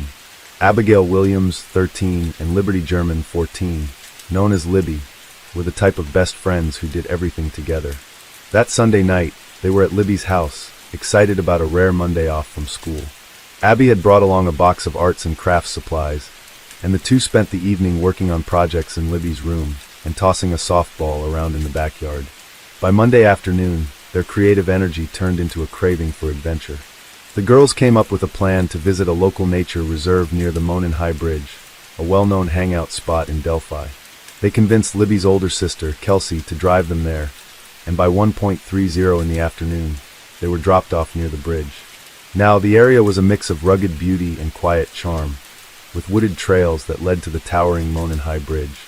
This old railway bridge, built in 1891, had long been abandoned, but still attracted locals who came to enjoy the view, snap photos, and soak in the peaceful atmosphere. It was the perfect spot for 2 best friends to explore, laugh, and make memories. But what started as a fun adventure that day would soon turn into a nightmare, a tragedy that shook Delphi to its core. At around 2:07 in the afternoon, Libby shared a photo on Snapchat of Abby carefully walking across the old weathered wooden planks of the Monon High Bridge. Now, that photo would turn out to be the last known sign of the 2 best friends. Later that day, when Libby's dad arrived to pick them up, the girls were nowhere in sight. At first, there was confusion, then growing panic as calls to their phones went unanswered. Libby's dad searched the area, calling their names, but the only response was the quiet of the woods. He reached out to Kelsey, asking if she'd heard from the girls, or if he was in the wrong spot. She hadn't, and he wasn't. By evening, the fear set in. The police were called, and what started as a search by family quickly grew into a massive community effort. Search crews combed the trails and woods surrounding the bridge, while locals joined in, shouting for Abby and Libby. Attempts to trace the girls' cell phones led nowhere. According to the locals, That night was filled with flashlights flickering in the woods, looking like stars as everyone in the community came together to search for Abby and Libby. Some people thought maybe the girls just went off somewhere or were partying, but their families weren't buying it. As the hours passed, the search was called off just before midnight, with law enforcement reassuring everyone that there was no evidence the girls were in immediate danger and that the search would pick back up in the morning. The next day, February 14th, everyone was still holding on to hope, praying for a miracle. But then a shocking discovery was made. One of the search team members found Abby and Libby, but it wasn't good. The girls had been murdered, and their bodies were discovered less than a mile from where they'd been dropped off the day before. The authorities were now focused on finding who was responsible, but despite the many tips that flooded in, the killer's identity stayed hidden for months. This small town of just about 3,000 people was rocked to its core. The idea that two young girls were murdered in broad daylight seemed unfathomable, and the shock was felt throughout the entire community. One of the most crucial pieces of evidence came from Libby's own phone. Police discovered that Libby had been filming Abby as she walked across the bridge. In that video, she also captured the voice and image of a man walking alongside them. The man in the footage became known as Bridge Guy. Authorities believe this man is their killer. In hopes of getting public help, the authorities released still photos from the video, not the full footage, but enough to hopefully spark someone's memory. They also created a sketch based on witness descriptions of a man seen on the trail that day. Bridge Guy was described as a white man, around 5 feet 6 inches to 5 feet 10 inches, weighing between 180 and 220 pounds with reddish-brown hair. The grainy photos showed a man in blue jeans, a blue jacket, and a hoodie. Police had also released 2 sketches based on descriptions from eyewitnesses. One sketch looked like an older man, while the other resembled a younger man. Despite all of this, no arrests were made. So, in an effort to push the investigation forward, the authorities released a clip of the man's voice, heard saying, "Down the hill," in the footage that Libby had captured. This new piece of evidence was meant to stir up public interest and hopefully spark a lead. At the time, the police referred to the video as coming from possible criminal activity, trying to keep the focus on finding the person responsible. Another key detail that investigators shared was that they believed the murderer either lived in Delphi or was familiar with the town. Whether they worked there or had some other connection, the killer had knowledge of the area, and that detail kept everyone on edge, hoping someone would recognize the voice, the face, or the details and help crack the case wide open. In April of 2019, more than 2 years after Libby and Abby were found murdered, law enforcement held another press conference that grabbed everyone's attention. It was during this conference that ISP Superintendent Doug Carter made a direct appeal to the killer, telling him, "I know you're hiding in plain sight." He went on to say, "I believe you have just a little bit of a conscience left, and I can assure you that how you left them in that woods is not what they're experiencing today." By this point, the police had received a lot of tips, and there were quite a few people linked to the case as potential suspects. Some of them matched the 2 sketches police had released, but one name that came up early was Ron Logan. He was an older guy who lived in Delphi, Indiana, and his connection to the case wasn't just because of his age, it was because of where he lived.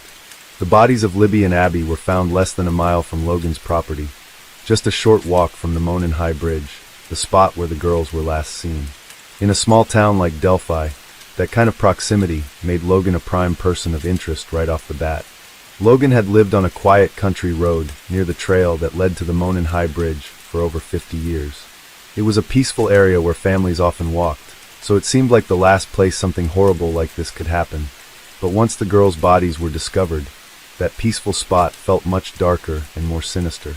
Now, Logan didn't exactly help himself. When the girls went missing, he told the police he had been out of town at an aquarium, which seemed like a pretty solid alibi. But then things started to take a strange turn. It came out that Logan had asked a relative to lie for him about his whereabouts that day. That raised a huge red flag. If he had nothing to hide, why would he try to cover up where he was? Things got even more complicated a month after the murders when the FBI stepped in.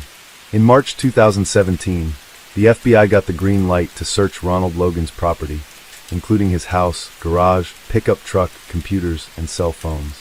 In the warrant request, the FBI agent made it clear that there was probable cause to believe Logan had committed the murders and that evidence could be found on his land. The agent even went into detail about why they thought Logan was involved. But before we dive into that, the request revealed some new details about the crime scene that had never been shared before. First, the FBI confirmed that one of the victims was missing a piece of clothing. There were no signs of a struggle or fight at the crime scene, and investigators found fibers and unidentified hairs.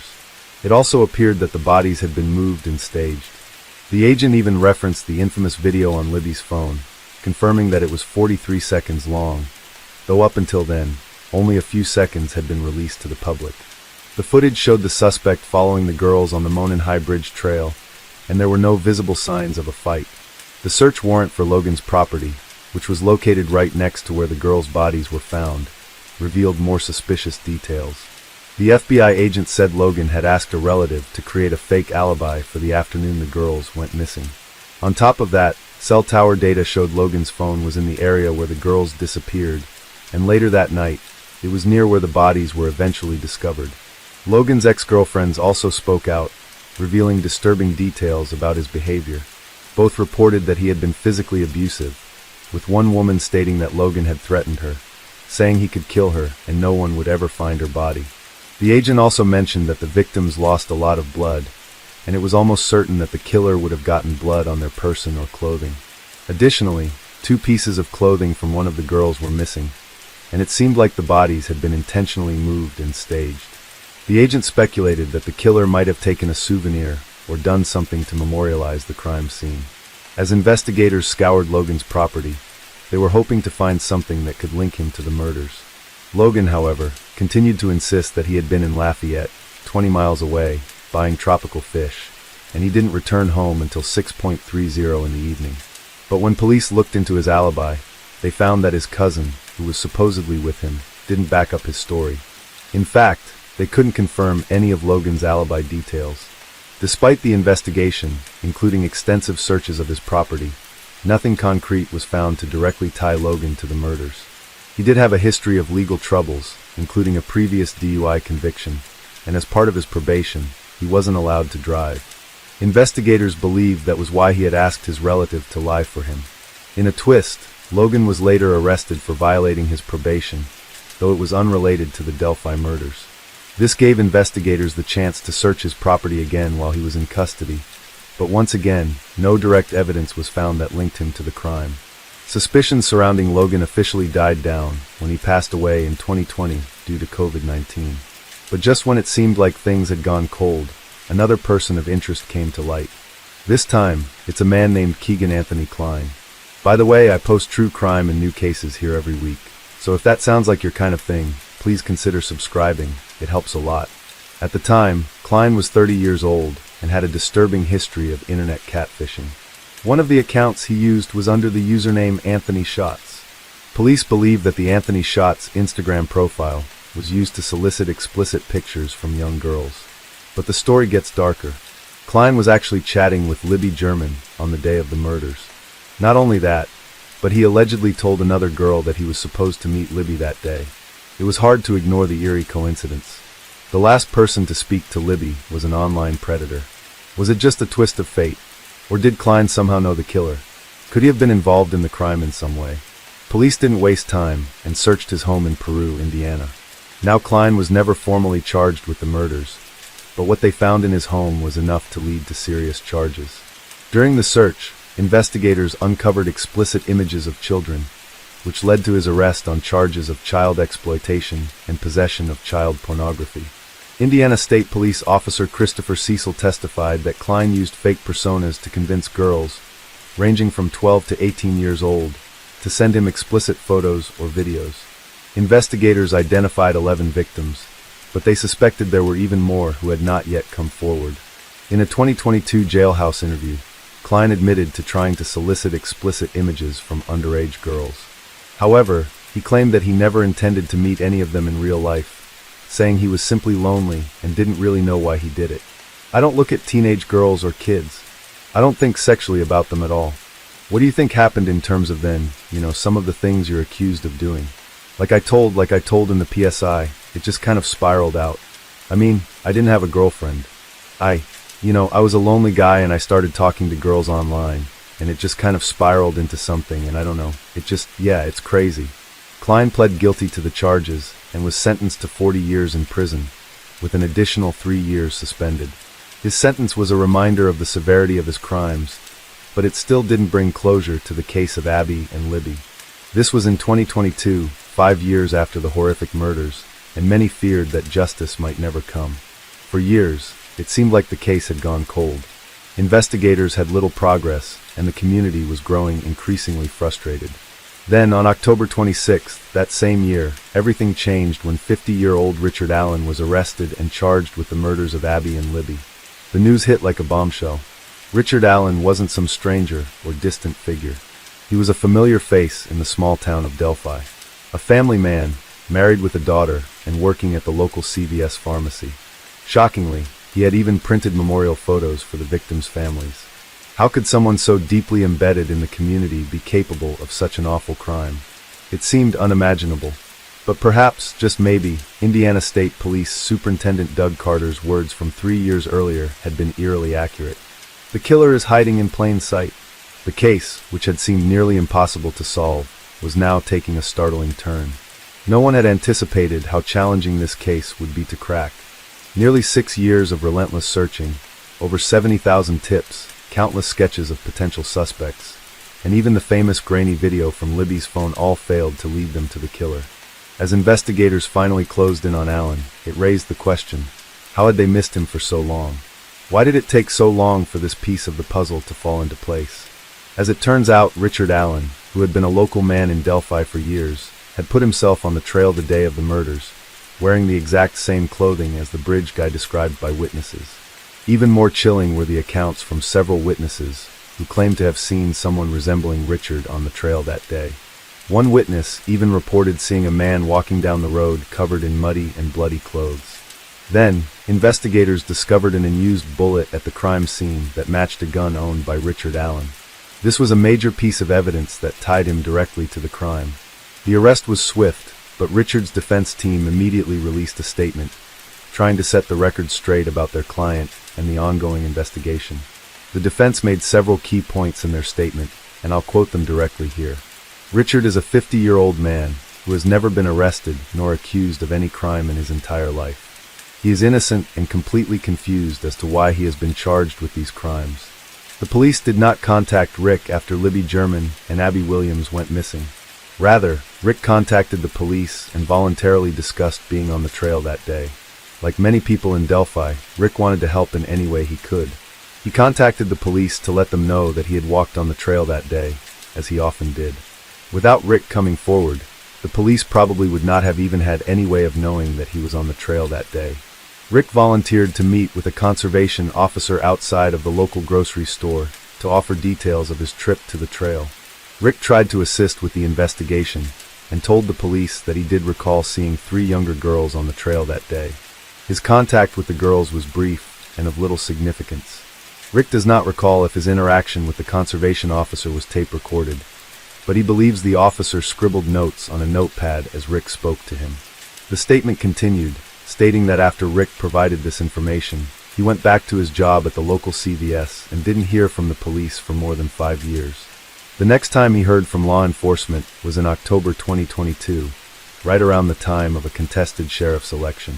The timing seemed a bit suspicious to some. The defense team also pointed to the fact that Richard had not disposed of his vehicle, guns, or clothing in the 5 years since he voluntarily spoke to the police. He hadn't changed his appearance or relocated. Instead, he continued with his normal routine, which the defense argued was the behavior of an innocent man. However, things took another unexpected turn when months later, new documents revealed shocking details. The records indicated that Richard had allegedly confessed to the murders, not just once, but multiple times. These confessions were reportedly made during phone calls with his wife, Kathy, and even with his own mother. In each of these instances, Kathy would allegedly end the call abruptly. After these confessions, Richard's mental health rapidly deteriorated. He lost weight, stopped eating and sleeping, and even broke his tablet, his only connection to the outside world. He began acting out, engaging in bizarre behaviors, such as eating legal documents from his attorneys. This revelation took the case to an even darker place. The defense argued that these confessions were made under extreme mental distress due to Richard's protective confinement, and that they were not reliable. Despite the defense's concerns, the judge refused to move Richard to another facility, stating that he was actually receiving better treatment than other inmates in the same prison. But the plot thickened once again. The defense filed a bizarre 136-page memorandum, which shifted the focus away from Richard Allen and pointed the finger at a group of individuals following a pagan Norse religion known as Odinism. These individuals, the defense claimed, were responsible for the murders. In the memorandum, the defense referenced an FBI agent's disclosure in 2017, which revealed that the bodies of Abby and Libby appeared to have been manipulated and deliberately staged. Prior to this, very little was known about the crime scene. No autopsy results had been shared, and only text messages, allegedly written by Abby's uncle David, had circulated online. These texts revealed details about the girls' bodies. They were found near each other, touching but not bound. Abby was clothed, but Libby was naked, with leaves and sticks covering the top half of her body. Their throats had allegedly been cut. The most shocking part of this new development was the defense's claim that symbols resembling runes, associated with Odinism, had been found at the crime scene. They argued that these symbols were left behind by individuals connected to this Odinist cult, shifting the focus away from Richard and suggesting a far darker and more complex narrative. One of the more striking elements was the discovery of Libby's body, found positioned at the base of a tree. Her left arm was extended above her head, touching the tree, while her right arm lay by her side. Numerous branches were placed over her in a deliberate pattern, including one large branch running from her head to her legs. The defense suggested that the lack of blood near Libby's neck and tree indicated she may have been killed elsewhere before being moved. Abby's body, found just a few feet away, was fully clothed but dressed in Libby's jeans and sweatshirt. The defense proposed that Abby had been killed earlier and then redressed by the alleged perpetrators. Despite fatal neck wounds, little blood was found on her clothing, except around her neck, implying efforts to keep her body clean. Abby's body was positioned with her right leg bent beneath her left leg, and branches were arranged in a pattern on top of her, resembling an asterisk. The defense also noted that one of the branches appeared to be cleanly cut, suggesting premeditation. Above Abby's head, smaller sticks were placed over her hair, mimicking horns or antlers. Further unsettling details included a red F-shaped stain on a nearby tree, confirmed to be Libby's blood. The defense argued that this symbol resembled the Norse rune Ansuz, which stands for Odin. They also pointed to the symbol Hagalaz found on Abby's body, linking it to the Norse god of hail. The defense theorized that these runes suggested a ritualistic motive behind the killings. The defense challenged the prosecution's timeline, which suggested the murders occurred within a short window, claiming it was implausible for one person, especially someone of Richard Allen's small stature, to have committed the murders alone. They raised questions about the discovery of a bullet buried between the girls, and its connection to a gun owned by Allen, asking when it was found. Immediately after the bodies were discovered or days later, the defense argued that the murders required more time than one person could manage in such a short window. The defense also pointed to the connection between Abby and Odinism. Abby's alleged boyfriend's father, known as BH, had ties to Odinism and social media posts resembling the symbols found at the crime scene.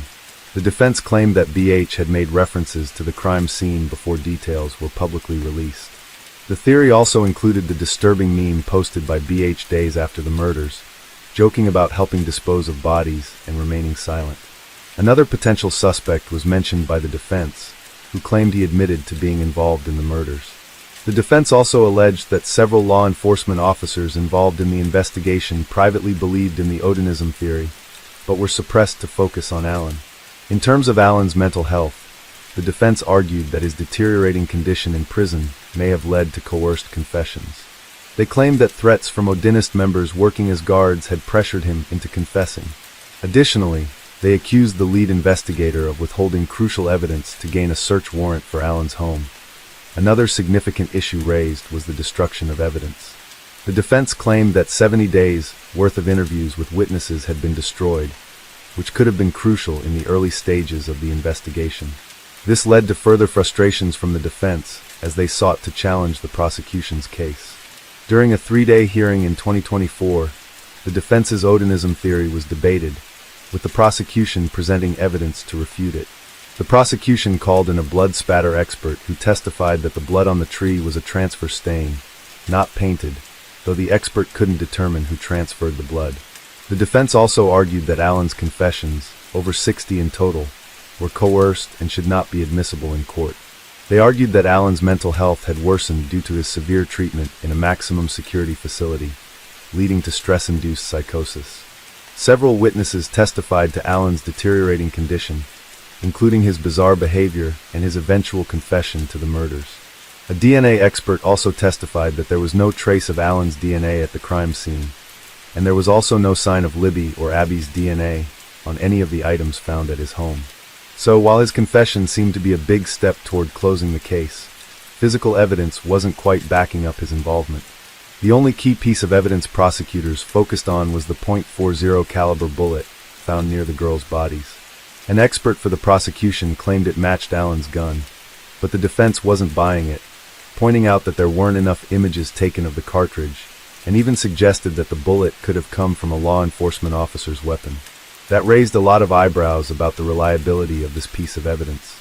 The prosecution also worked hard to link Allen to the chilling bridge guy video and audio recording taken by Libby on her phone just before the girls were murdered. State Police Master Trooper Brian Harshman, who reviewed over 700 of Allen's prison calls, testified that, in his opinion, the voice on that recording matched Allen's voice. It was a bold statement, but some still had their doubts. Then the moment arrived. On November 11th, 2024, Allen was convicted on all counts. Just a month later, on December 20th, 2024, Judge Gull sentenced him to 130 years in prison, 65 years for each of the girls' murders, to be served consecutively. He was immediately transported to the Westville Correctional Facility to start serving his time. But here's the thing. While some people were relieved to see justice served, there's still a big divide. A lot of people are questioning how it took 5 years for anyone to connect Allen to the case. There were those sketches, the videos, the voices, so why didn't anyone think to investigate Allen sooner? And let's not forget that his arrest happened just in time for a sheriff election, which raised even more suspicions.